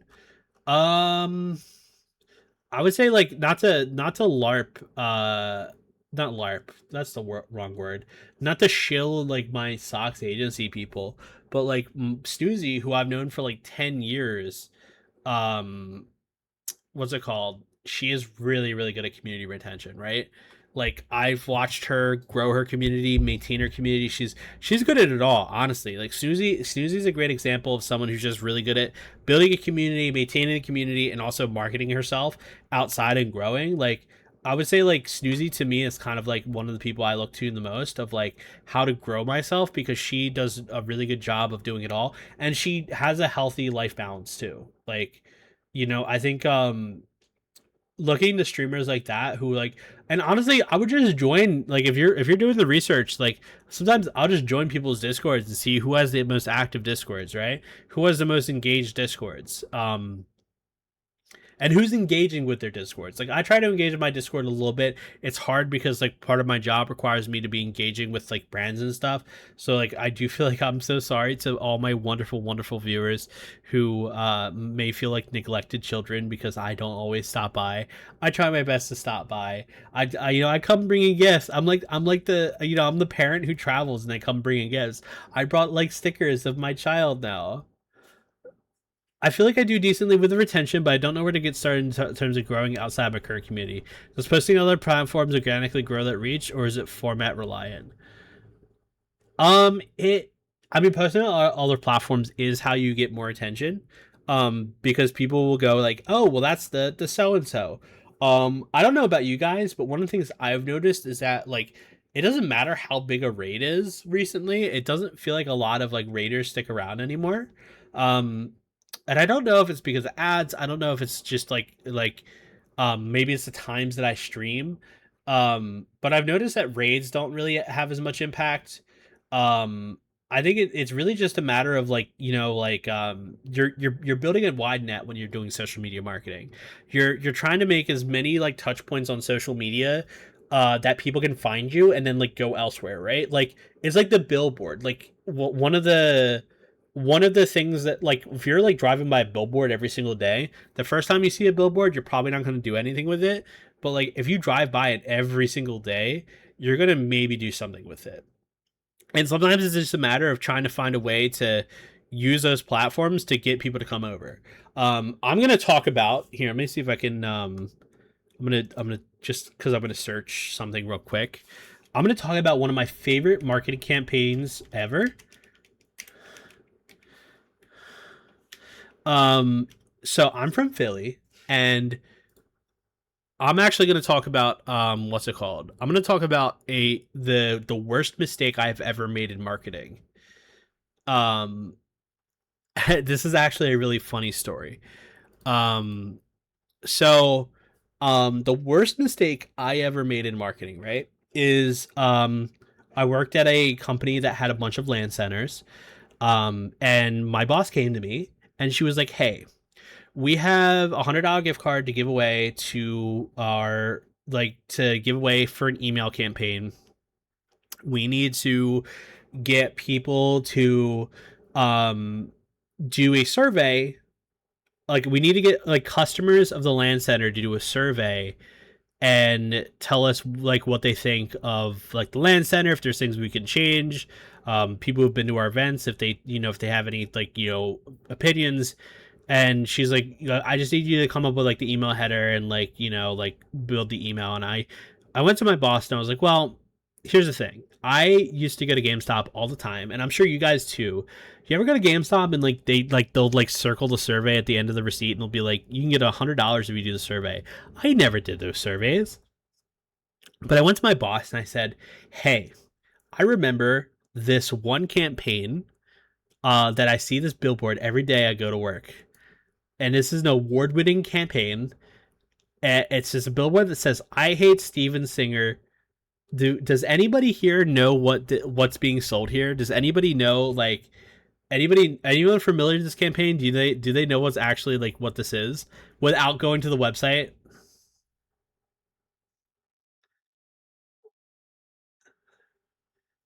I'll give you guys a second.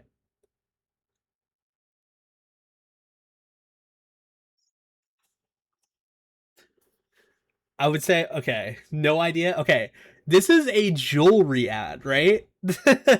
But like when you see this billboard, doesn't it make you want to go to the website and be like, "Who the heck is Steven Singer?" Right? And like but like you might have googled it and you might have been like, "Who the heck is Steven Singer?" Chances are if you see this on the road, you're thinking this is someone's ex and you're like, "Wow, someone bought a billboard for that." No, it's a jewelry company. It's a regular jewelry company in Philly called Steven Singer, and they just put that ad up and it was an award-winning campaign and it worked. It was one of the most engaged ads, and like they won all types of awards for this. And I told my boss, I said, "What if instead of sending a feedback email that says you could win $100, what if we send an email that said we don't care about your feedback, and then we send a link to the feedback survey?" And I kid you not, it was our most engaged email. It was our most opened email. It was our most like it blew our numbers out of the water. I sent this to the whole database.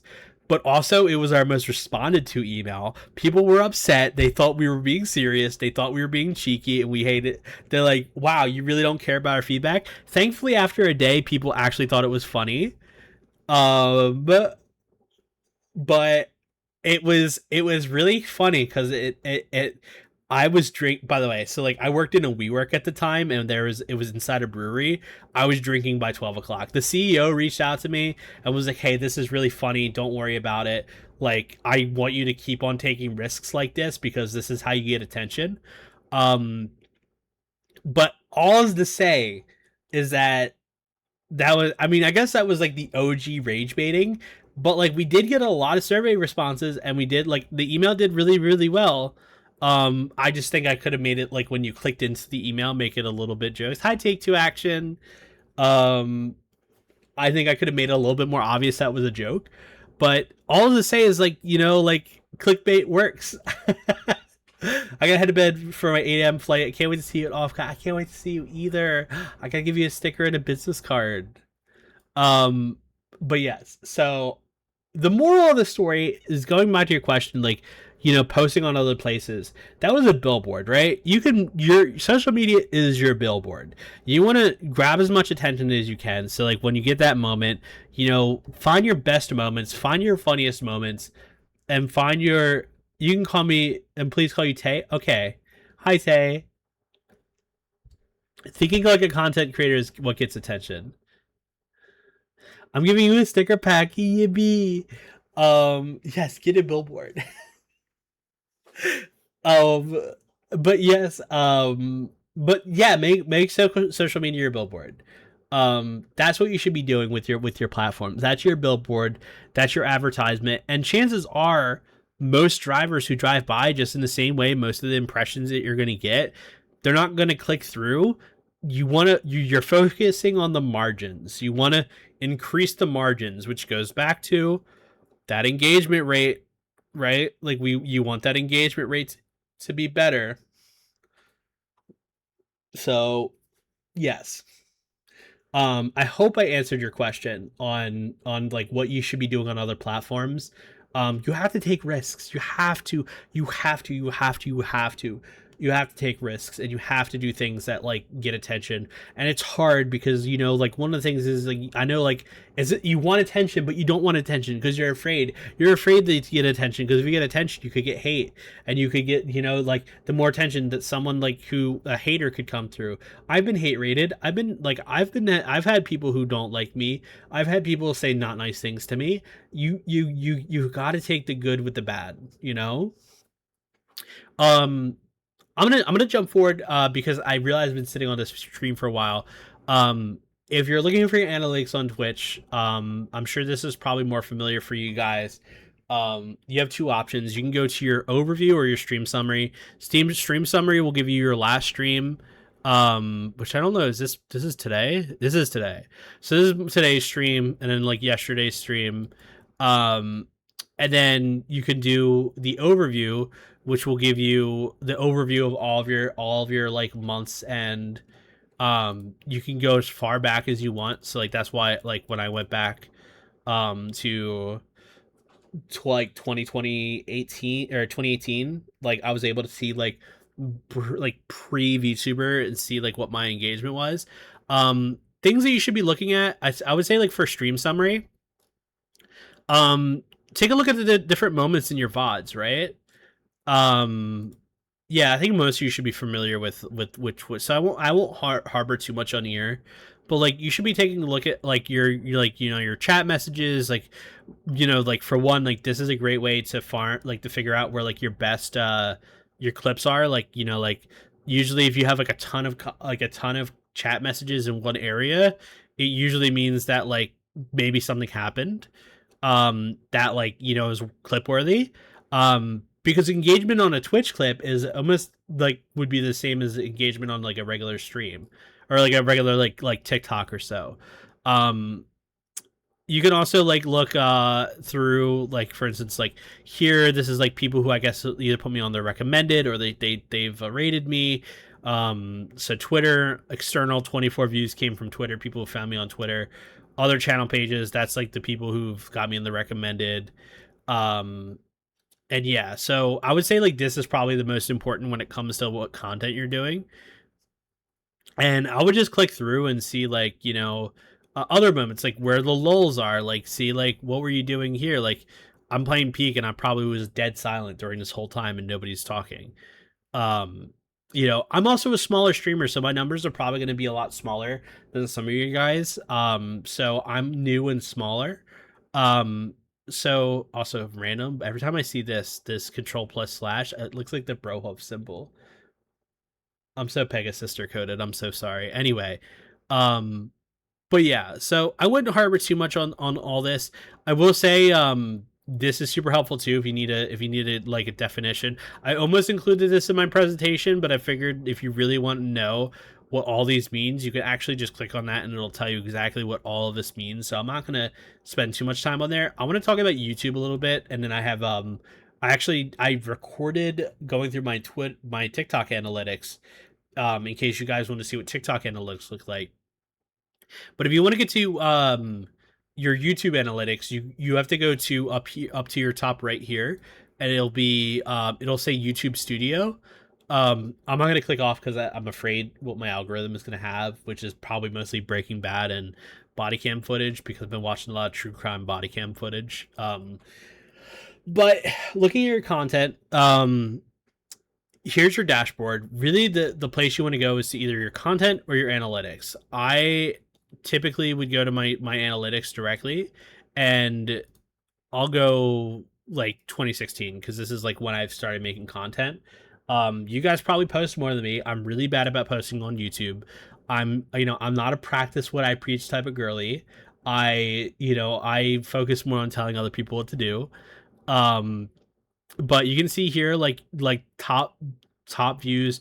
Average view duration is something that I think is really important because like this is basically like how many people actually stuck around for the entirety of your TikTok, or your short rather. And you'll see it on TikTok as well when I go to do it. um and usually it's the shorter ones that actually have like the longer. Well, what's interesting here is this is 14 seconds and everyone stuck through.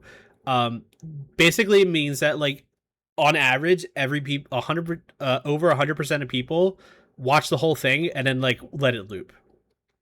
So like we'll like click this one, like I'll show you guys.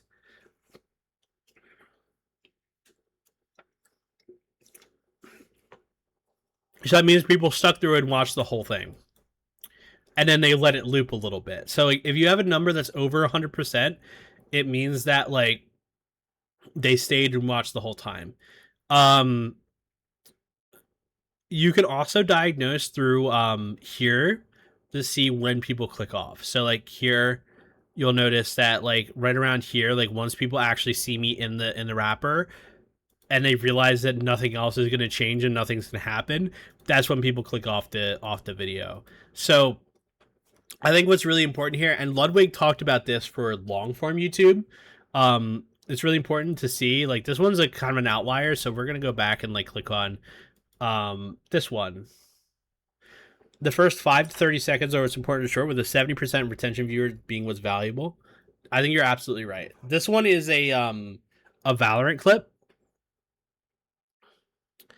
so you can see exactly the moment that people like clicked off.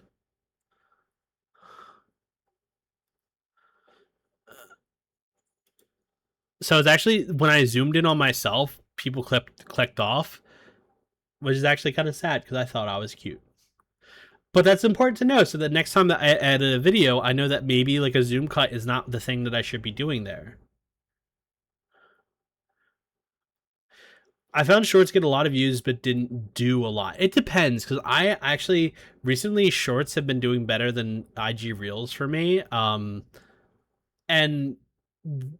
I think TikTok still does better than IG right now, but um,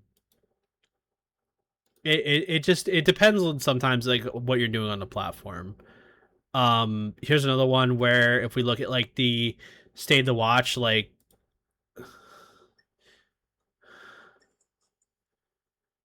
literally one after the bonk, they realize it's just zooming in, so they leave, right? So like here it's a consistent, like, you know, people are staying. 66% of people stayed to watch the whole thing, and basically almost everyone who saw it stayed until this point, which is after I got bonked on the head. So the moral of the story is that having a compelling action that keeps people like waiting for something can keep them sitting there like watching longer, right? This was a recent upload, you know, this one did really well with the retention. Um, the people who stay to watch after the explosion, people clicked off. So all to say is that you can use this to diagnose why certain content pieces are performing poorly, and I think you're kind of blue balling. No, it really is that. Like it's like um you want to give people something to stick through the end of the video for. If you get like your payoff too early, which I mean, do I have here file new? I'm actually going to use this as an example.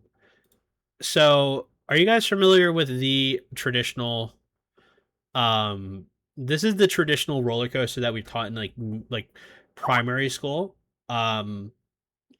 When it comes to the tongue stories, right? This is your prologue, this is your rising action, this is your climax, falling action, resolution, right?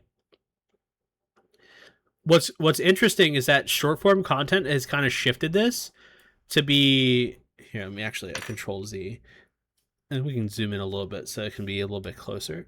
Um, Short form content has kind of changed the game a little bit, where you almost want to start your roller coaster. I want to control Z again.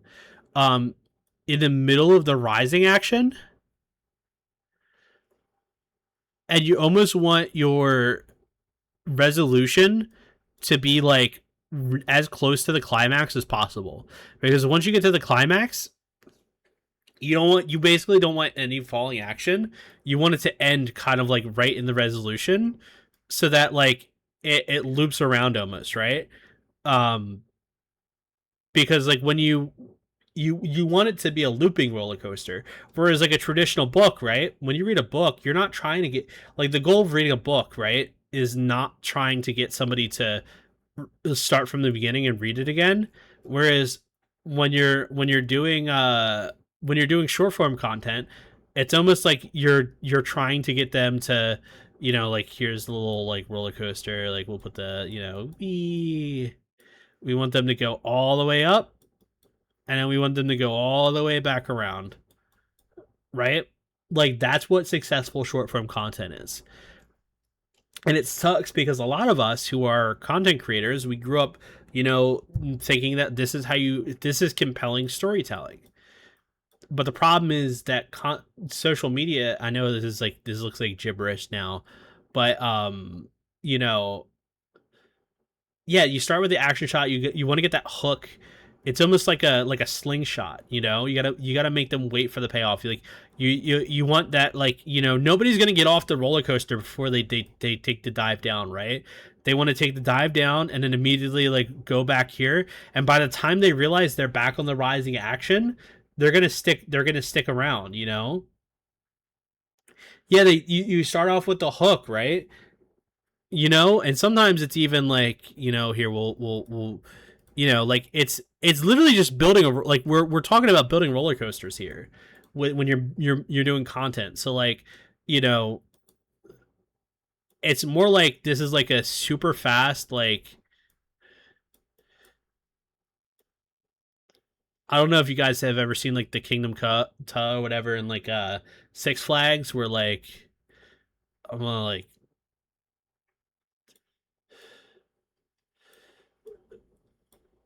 I want to like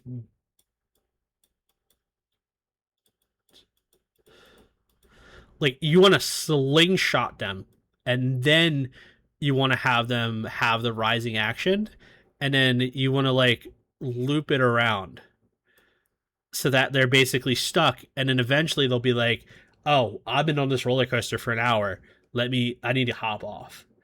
Because like, traditional roller coasters, you know it's like it's literally just like we go up and we go down, yay, it's over. And then like the whole point is that like they want you to go to like an amusement, like it's like they want you to go to the amusement part of books, whereas like this is like they just want you to ride the same roller coaster over and over and over go. Apologies, I have to go, but I will say that what I've learned has been really interesting and the knowledge will be used. Oh, well, thank you for so much for stopping by, and I really appreciate that. I'm really, like, I really do hope this has been helpful, not just me rambling about roller coasters and, like, random marketing stuff. Let's see, is it this one? Um, but yes, anyway, we talked about YouTube. I'm gonna go back here and we will, just because like I know there's like people probably, I have been going on for about two hours now. Um, I recorded one of my top posts on TikTok, um, and you'll see here. So this is the post. I was at Carrier Con and someone handed me a fish, and it did really well. It got 8,000 likes, which was like kind of like uncommon for my account. um so you'll look here, like there's some chart that shows some trending data, and then here you can see the retention rate, right? You can see the moment that people click off, right? And you'll see that most people stuck through, like they lost a little bit of interest, but the biggest dip was as soon as I showed the fish. As soon as you show the fish, and let that be a metaphor, right? As soon as you show your fish, everybody's gone. Also, you can see like what people search to find it. So VTuber concert. It's also really funny, like when you see like people who misspell certain things, like VTuber concert. I've learned so much. I'm gonna watch this VOD. I'll upload this VOD onto YouTube as well. And I'll link it. And then also engagement. Something else you'll see. Also, hi Mary Forge. You popped up in the middle of me recording this. Um, you'll notice most people like right in the beginning. A lot of people use likes differently on TikTok than they do on other platforms. Um, so some people like to use their likes as almost like a bookmarking feature, or like I mean I do, at least on TikTok. I'll like and save posts. And I think that is something to consider. So like most people who like the video, which how many likes did I'm getting? Let's see. It got 431 likes. So if most of the likes came in the first, like literally second, that means that people are like just they want to save it for later. Or they let it loop and then they liked it.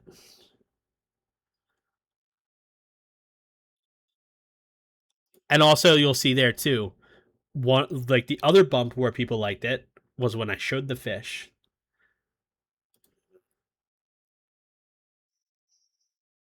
So I think it's what the most important tool that you can use when analyze your content is going back and watching where people fall off, and where people stop. On TikTok particularly, your first 200 views are your most important views.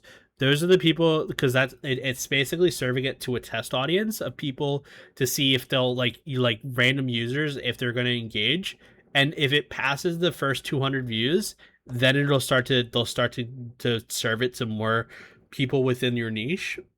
But those first 200 views, that's why like you'll see people say I got stuck in 200 view jails. um but it means that their content's not breaking out of that typical test audience, and they need to reevaluate their content and reevaluate how they're presenting their content. So um 200 VGL is a real thing. It's just a matter of trying to break out of like that rut. Um that is it for my slides. Um I I threw this together kind of like today, last second, but I will say I want to make a series of classes in regards to marketing and analytics, and like just other like things that I think are really important. I want to preface this too by saying,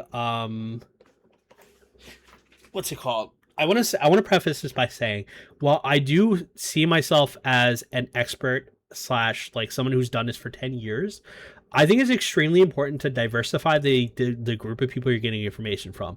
There are people who what's it called? There are people who both believe there will always be people who disagree with the way you think. There are I one of the business books that I recommend if any of you I honestly even if you're not interested in negotiating, um there's a book called Never Split the Difference. It's by what's his name? What's his name? It's Chris something. Chris Voss. Chris Voss. Never Split the Difference. It is one of the most compelling books that I've read where it's about also hello Eliana's Airport. Thank you so much for the follow. The reason it is compelling is it's about negotiating in your everyday life. And it's um I like it because he actually puts counterexamples in the book of people who actually disagree with his personal beliefs and people who disagree with like his perspective of negotiating with his perspective. And like it's always like, you know, at the end of the day there'll be like experts that disagree with with your perspective, and it's really important to get a wide base of like knowledge and resources so that you're putting your best foot forward. um and I think it's really important to do that too when it comes to content creation. Also, the book, I need to pitch the book too, because the book itself is um what's it called? The book is so good. It's he's a former FBI negotiator. He became a private investigator, a private negotiator, and he's like he tells the story through anecdotes of real negotiations that he's had, and how you can apply that to everything from like negotiating a raise to just like negotiating with like, you know, how to have a conversation with somebody else to get what you want in a way that's constructive for both parties. And it's not like a manipulation sort of thing. It's more of a how do you understand what both people want so that you can get to a reasonable place. Which is why it's called Never Split the Difference. It's not about compromise, it's about understanding. So anyway, that's the book. All to say is that if you felt like you learned a lot here, I really appreciate it. But what I urge you to do is to go look at other content creators and go look at other people who are doing similar things to me, people who are pitching classes, people who are telling, go find content creators who are doing things that are like very specific to what you're trying to do, because there might be things that like they might not necessarily agree with my philosophies, they might not agree with like kind of my perspectives, and I think it's really important to diversify and broaden like your educational scope, because it's I'm just one person with my own experiences and my own learned lessons, and I think it's really important that you guys diversify that knowledge base. However, in if you this is also Q&A portion. I see that Pocketuna your question. Let me answer that real quick. Do you think the South Park strategy of storytelling works? Would be too erratic in today's short form. It's like thing, but then weird thing, but then weird thing, but then I don't know. I would have to like look more into that. I mean I like South Park, but like I don't know how that applies to short form content. I think if you can send me an example of short form content that uses that strategy, I can tell you a little bit more. Um, but yeah, I think I would have to see sport like I would have to see short form content that worked. You make me realize I should have taken that sports marketing class in high school. Honestly, if y'all have a chance to take sports marketing, I think sports marketing is like one of the most valuable things that you can do in marketing in general, because it teaches you how to work with creators, it teaches you how to work with brands. Like it is like one of the most high paced like forms of marketing there is, like fast paced marketing. And it's like a crash course, and I think it'll help you be a better creator too. um but yeah, like we can, if there's any other questions, please, this is the time to do it. I will, let me put up here, I'll do this. We'll make, I'm literally gonna take a course after this. Thank you. No, seriously, like marketing courses are so valuable. Let's see. Put Go Q and A time. Also, I have to shill just because, what's it called? I'm going to Offkai. Once again, thank you to everybody who did help fund my goal for Offkai. If anybody, you don't have to donate if you want, but if you I have a coffee. We hit our goal for me to go. The only thing that's left is I have mobility issues. So I actually am looking to potentially rent a scooter. If anybody is if you are if you're interested in helping out, I would appreciate it because renting a scooter for a day is about $200. So any little bit helps. Not, like I said, I have a full-time job. I'm able to go. I'm able to hobble around. I don't mind. But if you guys want to help make that time a little bit easier, I really appreciate it. That's it for the shilling. We can go back to the Q&A. Am I done with stream? We're at the Q&A portion. So if you have any questions, this is the time to ask. We are what's it called? We are we're just answering questions right now. The VOD will be available on my YouTube and it'll be available on Twitch once I like exit out of stream and upload it. But if you have any questions, I mean, this is the time to ask. We're pretty open. But yeah, no, and I just appreciate everybody who showed up today. Was about to raid. Oh yeah, well, if you're, it's up to you. I mean, if you're, what's it called? Like, I mean, I'm hanging out. Um, I'm just hanging out for a bit, probably for another like 30 minutes. Um, but if there's someone who's going to be streaming longer, you can reach out. You can rate them. I'm just chilling. Do you do consultations? If you reach out to me and do, I'm always happy to see if I can find any like time to help out. um just like I was offering Hara, like if you reach out to me on Twitter or Discord, I'm happy to try and find some time. This week is a little bit busy with Offkai, but after Offkai I'm so down. I'm always happy to take a look at things and see if like what I can do. Thoughts on content styles. I think if you can get a little bit more specific, I can try and answer that question. I don't. I have a lot of thoughts on content styles, but I think it's like it depends on like what you're like what kind of content styles you're talking, long form, short form. Um, any tips for running a VTuber Clips fan channel to try and help make Oshi's gain more reach? Ooh, that's a good one. I would say, for that, for one, always like obviously the more clickbait the better. Always come at it from a positive spin. I would avoid trying to promote drama because the second you dive into any drama, or anything that like would be considered more like unfavory, like let's say it's like stuff like like a mistake somebody made on stream, or like like things that people don't want to see. I would focus on the positive but also focus on the clickbaity. Maybe a little bit of editing if you can, and just make it so that it's super shareable. You want to make share slop, right? You want these clips to be super shareable even if people don't know who they are. um Outside of like the outside of the audience that already watches, you know what I mean? So you want to make it like that, and then just like people love it when people post their clips, so try and post like clips that like maybe they're not already posting themselves. And like you'll get more attention, and the more variety of clips that you post, the more interest people get.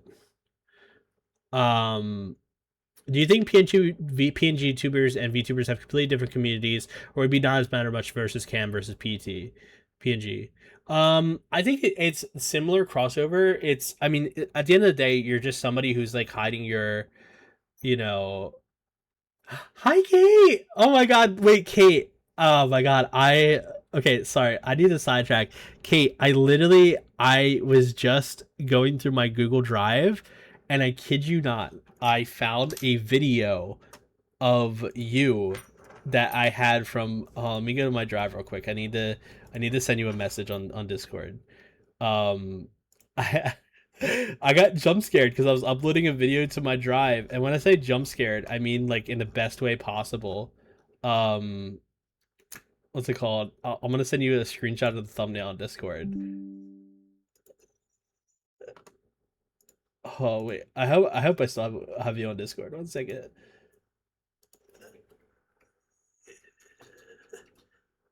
I do still have you. Check Discord. It's so funny. I literally just saw you on my drive. This was meant to be that you tuned in. Anyway, PNG tubers and VTubers, they have similar audiences. I honestly don't really think of them any much different other than the fact that VTubers have like a moving versus like PNG tubers are just like it's just like you're just a static like you're a static version of a VTuber, right?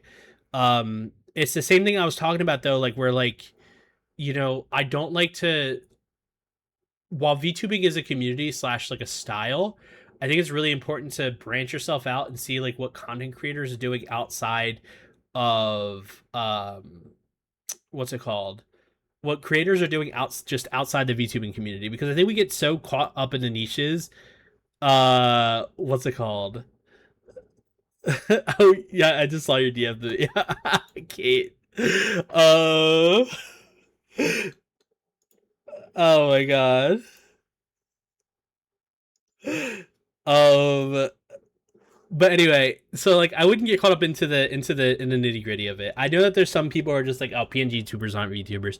You're a content creator. We're all content creators. I don't think it's like we don't need to get into Twitter fights over like honestly, if you're hanging around the kind of people that are getting into Twitter fights and getting into like that sort of like who are getting into like that sort of like drama over like the whether or not VTuber or PNG tubers or VTubers, like those are not the people you want to hang around. You should just hang around people who want to make good content, and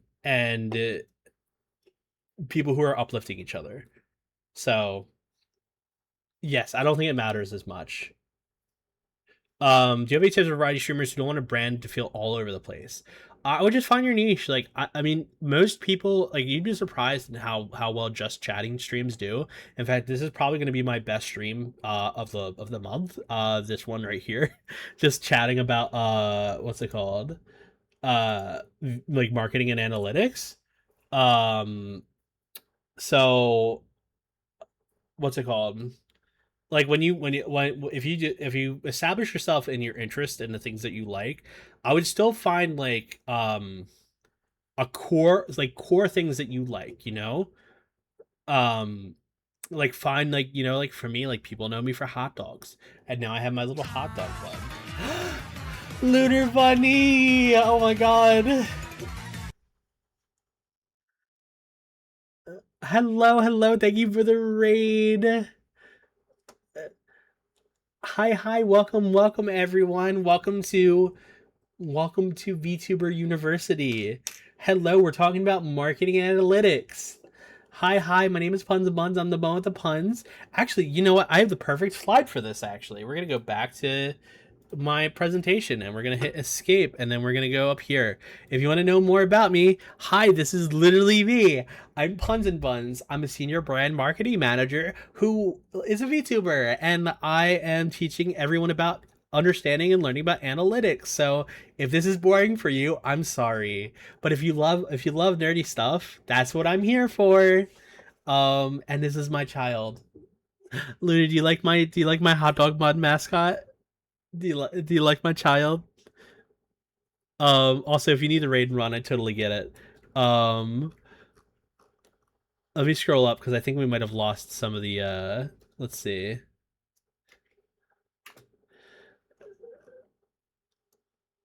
Oh no, my keyboard is doing a thing. Okay, so side note. I have a Gundam keyboard caps and 10 out of 10 hot dog New Yorker, so that means yes, my East Coast queen, my big sis, yes, my big sis from the big, I forget what the area code for New York is, but yes.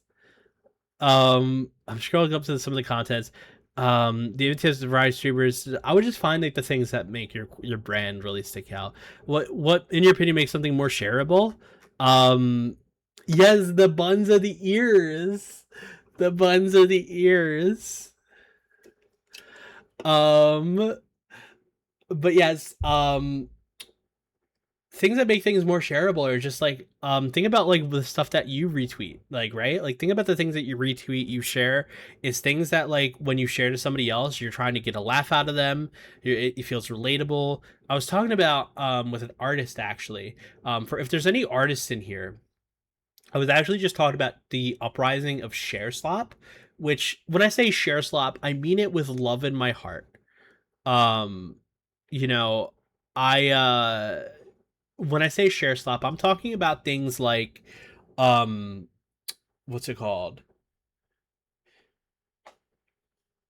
I'm trying to, I don't want to insult anybody. Um, it's more, it's just extremely shareable things. Like, do you guys know who Basil is? She's the one who makes the little cats. I love those. And I I don't want to call them slop because they're not slop, but like they're low, it's lower fidelity content that's super shareable, um that doesn't require a whole lot of like it doesn't like require the same effort that like a standard post does. Um Let me go and see if I can find an example, other example of like share slop.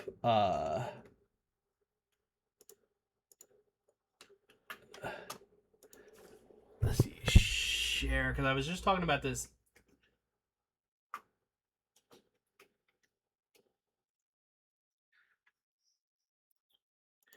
Let's see. Oh, perfect. Okay. Oh, Bunny Whimsy is a great example. Let me pull them up real quick. Because can I share my example, or is that too promo? Um, well, I'm gonna share an example actually. Let me see 1 second. I'm gonna hide my screen while I'm pulling it up, just in case there's anything crazy on my feed. This one is for the artists. So here we go. Um, when I say share slop, this is what I'm talking about, right? I love this person. I love their content, and everything they share here is like things that like you would share in DMs and be like, "Oh, that's so me." That shit, like, like today I'm a squirrel. Like this is all stuff that like you would send to a friend in like their DMs. Like that's like, haha, this is so you. This is so me. Um, and it's not like super complicated art. It's not super intense. It's just like literally, look, us, right? 1K likes, right? You know, hey, have fun. This bun is gonna get out of your hair. You have some noms. Well, thank you for stopping by, and thank you for joining from the raid. I hope you have a wonderful day. How about video formats? Um, I don't see share slop is like a. I'm talking more specifically for like well, this is an example specifically for artists. Share slop for like videos, like, I mean, a lot of that's just I mean, like sketches that people like typically like. Share swap could be like, like share this if you've, like, or put a finger down. That stuff is kind of falling out of style a little bit. Um, because also like I wouldn't say like this isn't even slop. It's more like share gems, right? Like, yes, everyone's so mean to me.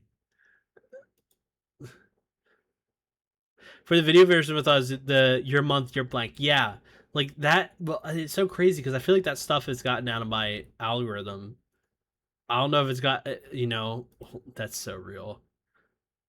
See, like I want to send this to. My first instinct is like I know exactly who I would send this to. Like if we look at the quotes, I bet there's people tagging other people, or maybe not that one. Let me look at their best posts. Let's look at their best posts. Oh wait, does not let you sort by best? Oh, maybe it's only if you're on that. Anyway, um, share slop, totally worth it.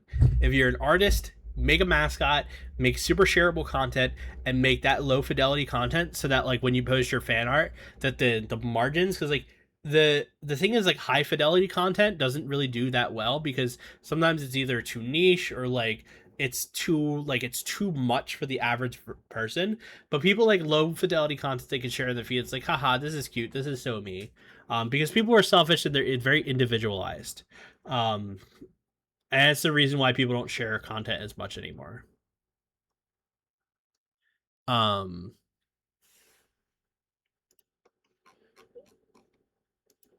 but yes. um oh, did I zoom out on myself? I did zoom out on myself. Wait, no, I just covered my face.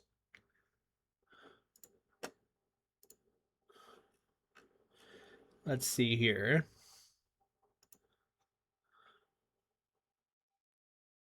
Scrolling through, I think someone had a good question on social media actually. um Someone replied to, I want to reply, or I want to answer it because she asked it. Was it in response to the main tweet?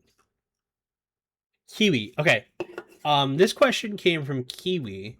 When analyzing your data for your own content, do you consider sample data from a source that's not your own to gauge growth in a niche, for example? How can you determine what is causation versus correlation in data when analyzing your content? That is a great concept. Can I ask something about clipping? Yeah, I can ask something about clipping. Let me touch on this and go ahead and drop the question, and I'll get to it right after I'm done answering the question from Kiwi on Twitter. So how do you determine what's correlation versus causation?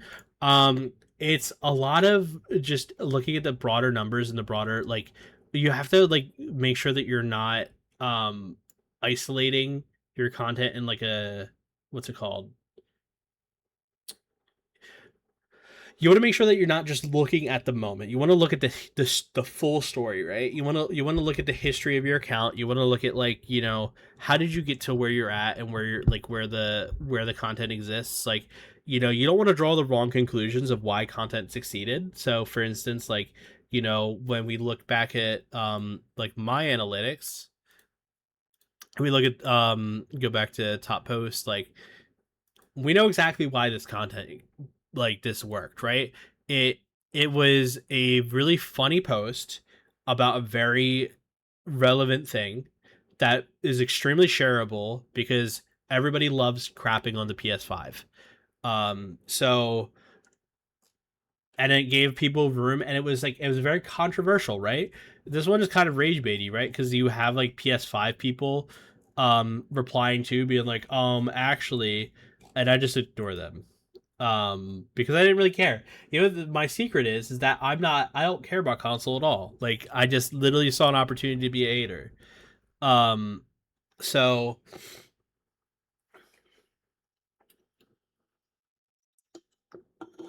we know the why behind that. um and we don't what we don't want to do is draw the wrong conclusions, that the reason that my account, like the reason why I have a ton of impressions is because of any other post. The only reason I have those impressions is because of that. How is VTubing clipping different from IRL clipping? What are the focuses VTubers should be looking out for in their content for clipping? Um, I think the main difference in clipping is that you have less opportunity to do the things that IRL streamers do. Because you're pretty locked to what your model is able to do. So you're really focused in on the things that your personality and the energy you bring to your stream is able to really like actually present. So you have to focus in on moments that are so visually funny, because at the end of the day when you're sharing short content that's like clips and things that are interesting, um it still has to be engaging from a visual standpoint, right? So like, you know, you're gonna want toggles. So like for me, like I have like my bonk, like, or like, you know, like you want to do things like, you know, be get mad or do visual things, like, you know, things that are like motion, like that motion and like give attention. It could be something that's happening in game, something crazy you're doing in game. You don't want too much visual clutter because it can be a little overwhelming and overstimulating, but you want just enough visual alongside the audio and the sound that it sells the viewer on the experience that they're trying to watch. Whereas for IRL, like they just have much more options for how they can approach things and do their content. So that's just the main difference. At the end of the day though, it's all the same in the sense that you're trying to capture an audience and you're trying to do content that works for an audience at large. So um I wouldn't worry too much about the differences, but it would, you know, I would say like just make sure that you're looking at it from the perspective of, is this entertaining, and not, is this entertaining just because it's VTubers? Because I think also something that we as VTubers sometimes get a little too excited about is that sometimes we're like look at our model, we'll be like, oh, my model's really cute, or like, oh, people sure, like, you know, surely because I'm a VTuber, like people are gonna engage with me. um no, there's like a million and one VTubers out there. There's a million and one people doing the same thing you're trying to do. You have to do something different. You have to deliver something different.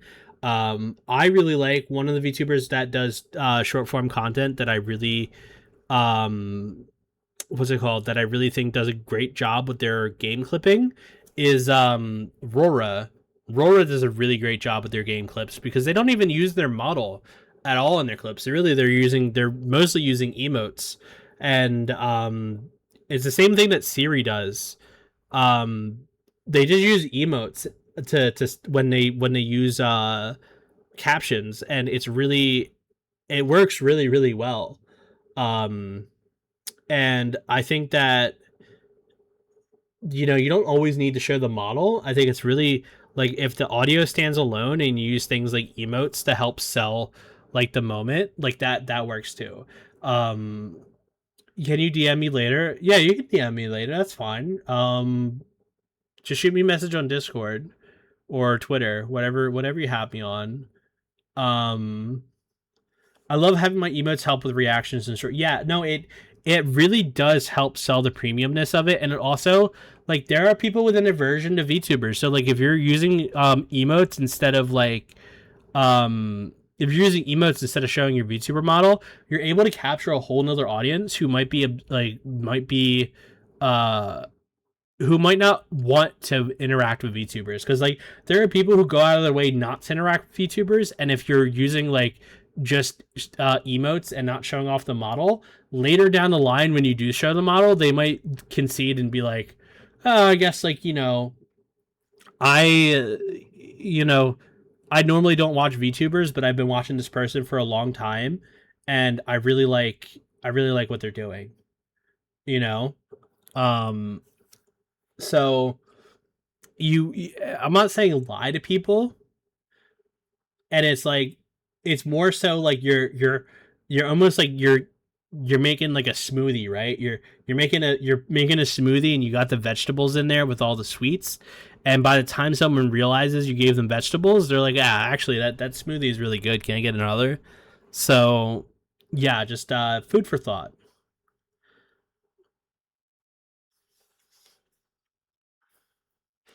But here, maybe I'll pull up. Oh, covered. Sorry, I keep on covering my face and when like in front of my phone.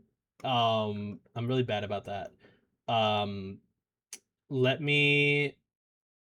I'm gonna pull up Rora's TikTok actually because I think she's a great example. Um,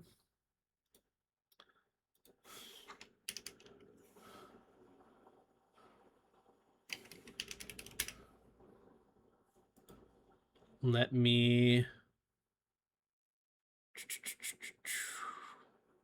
Oh, I gotta switch my audio real quick so you guys can hear. Hold on.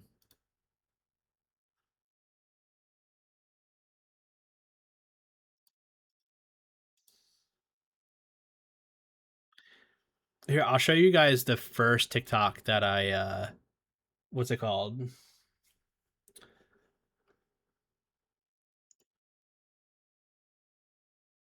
what's it called?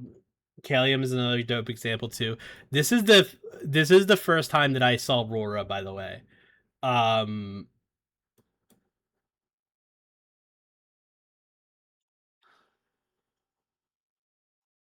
Oh wait, you guys can hear it, can you? Wait, can you hear it? Is the audio playing?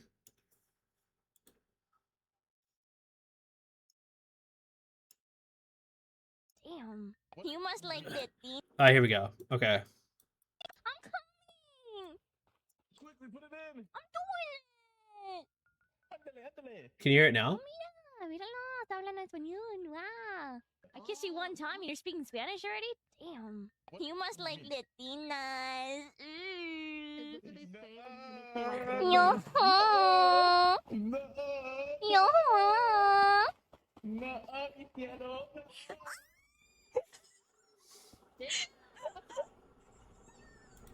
But like, do you notice how like expressive this TikTok is just by using emotes with no model? And she is a gorgeous model. Like she is like I got to do a collab with her and she's really, really nice.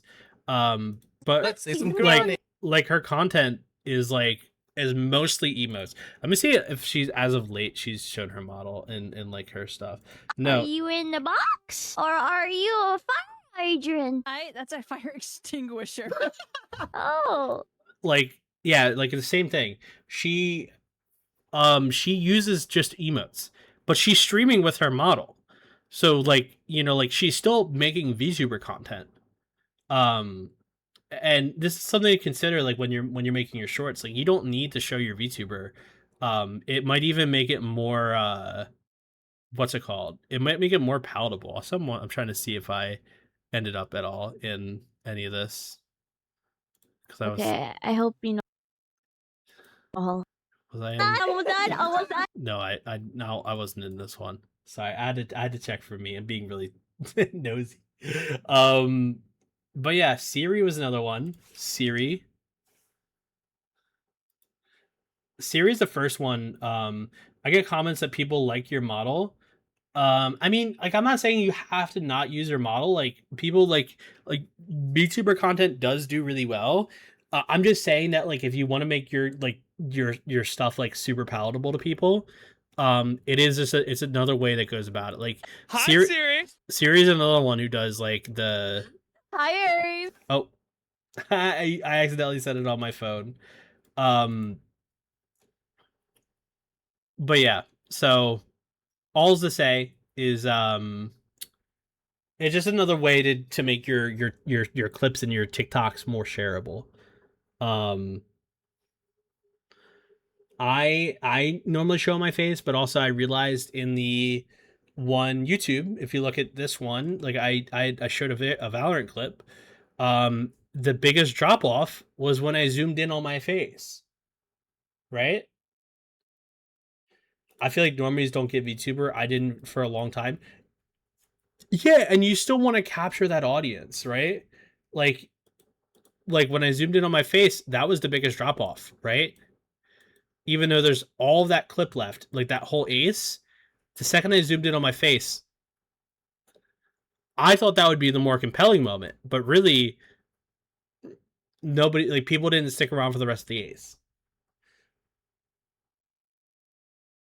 And like we can try and fight and be like, well, I don't why like there's like that mentality of like I'm just gonna stick around for um what's it called? I only want the people who stick around for me, for my model, for blah blah blah. And the fact is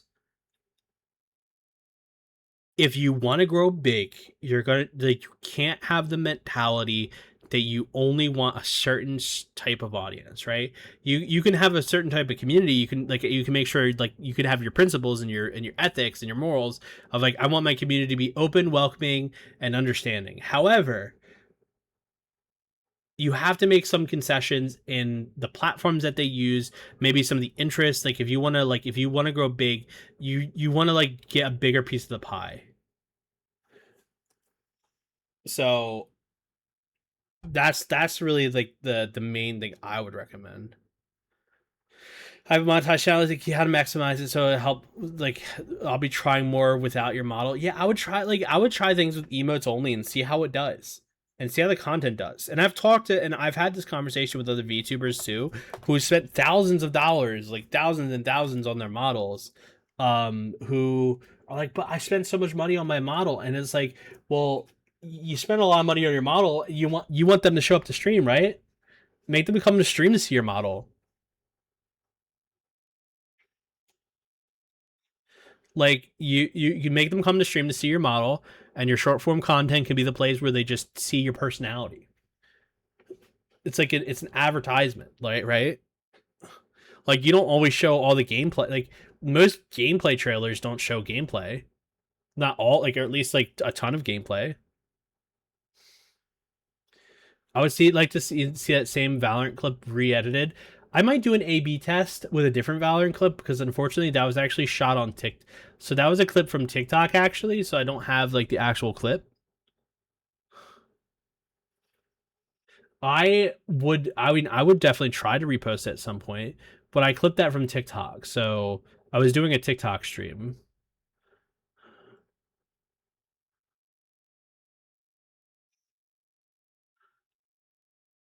But in the future, I would be down to A/B test. Actually, is that I think that's a great experiment.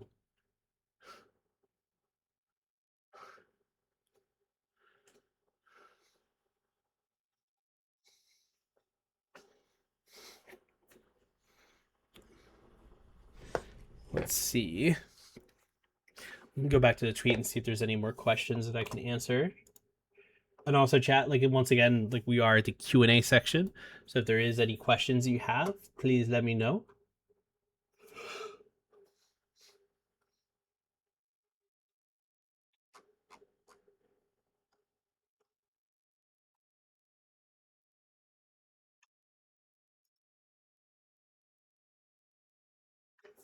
No more questions on the site. I think overall, I think I've hit kind of like the limit of where I can just yap about everything. But I will say, a couple things. One, thank you everyone who tuned in and everyone who hung out. I think this might be a good spot to kind of like wrap things up. Unless anybody else has any questions. Yes, nom nom. I actually want to order some food. Saturday, Mr. Oh, I'll put the VOD up. You'll be able to see the VOD for sure.